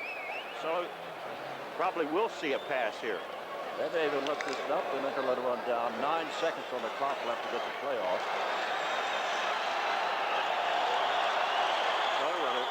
Running it to John Williams, and Williams does not get the first down. Gets inside the 15 down to the 12-yard line. And the clock will stop at 2:12, and the ball belongs to Tampa Bay. So we're 12 seconds from the 2-minute mark. First and 10 for Tampa Bay. A ball game that has featured everything bad for Tampa Bay and most of it good for Michigan. And a game that Paul and I did not anticipate. In driving over in our meetings this morning, we thought this was going to be one heck of a football game. It has been for the Panthers, but it has not been a competitive ball game since the first quarter. Meaning competitive in score. Exactly, and I'd like to see Tampa Bay just take the ball and run it. That's exactly what they're doing. And that's Platt carrying the football out across the 20-yard line. And that should take it down to the final 2 minutes. 2 minutes to go in this blowout, which has Michigan jumping back in the Central Division race with a vengeance, winning 43-7. Like a lot of people, I'm taking better care of my body. Picked a bunch of people to be our minute MVP and get that $1,000 for the college or university of his choice. But on the first punt return for a touchdown ever in the USFL, we have signaled out Anthony Carter, and here is why. Anthony Carter, just returning punts all of his life, I guess, just blows it straight up the middle. He knows that the closest way to get there is going straight at it. He'll make a little move to his right and just outruns everyone. Andrew Shisha, number 9, is the last guy that has a shot at him, but really no shot, and Anthony Carter is gone. I think you know with the score 43-7 how well Michigan has played overall, defensively and offensively, but it is our duty to signal out one man, and we have picked out Anthony Carter, setting USFL records of sorts in that he is the man ever, first ever, to score on a punt return. He had that ball in his helmet. Here's Kuntz, the quarterback, and he throws low to Platt, and that stops the clock after just 5 seconds. Well, let's run down some things. Tampa Bay will be 9-4-0. Their 3-game winning streak will have been broken. This will be the first time the Bandits have lost on the road. This is the most points they have given up and the most points thus far ever scored in the USFL, 43 points. And they would be 9-4, Michigan 8-5, with Chicago playing in a few moments against Arizona, a chance also to be 9-4 at the end of the night. Here's Kuntz handing off. This is Platt carrying the football. That is Dokes up top. And that should take some more time off the clock. On to the 1:45 mark. Our congratulations to Jim Stanley and his crew after that overtime loss 1 week ago tonight to Birmingham, a damaging loss in the Central Division. They come back and played extremely well. And funny thing, the teams with the best record in the USFL this year, Philadelphia went in to clinch the Atlantic Conference yesterday and got bounced by the Breakers. Tampa Bay comes in trying to put more room between themselves and Michigan and Birmingham, and have been bombed by the Panthers. The 2 best records both losing. There's Kuntz back. Kuntz throwing, and he has completed, I do believe, his first pass of his USFL career to Gillespie. Across the 35-yard line, that'll be a first down. They move the sticks with 1:07 left. And I'm surprised that they're throwing the ball. You'd think they just want to get out of here and not get anybody else hurt. They've had injury problems all year long. And I talked about it before, but when we went to the last break, Canavino came limping off for Michigan. They sure don't want to get anybody hurt. They never do, but they just like to get out of here and get this thing over with. Pavilion has played tonight, not expected to. He has caught the lone touchdown pass at 37 yards. That was thrown by Jordan, and now Pavilion has this ball sailed high over his head. It looks to be as though Matt Kuntz is calling his own plays, those pass plays, not coming in from the sidelines. Now he's looking to the sidelines. Well, Kuntz just threw that ball about 12 feet over Pavillion's head, and he pointed to himself, said it was my fault. Steve Spurrier. Gee, it is fun to win at home, and it is tough to have to go home after folks at home seeing this performance on television. You see Spurrier give you that arm movement? Still quarterback coaching. Yeah. Why not? There is Boone carrying the football, and Boone stays in bounds, and the clock will continue to run. Ricky Young in on a tackle. A blowout for Michigan, which had its 6-game winning streak broken last week by Birmingham. They hope to start another one But after tonight, things don't get easier for the Panthers either. They've got to go against Philadelphia, at Philadelphia, next Sunday afternoon. And, of course, the Stars just lost that division clinching game, possible one, yesterday to the Breakers. So they'll be ready. And Birmingham, having lost, will be ready for Tampa Bay, which certainly will be ready after tonight. Coons throws, and Trevelyan makes the catch, and being driven down by Moriarty.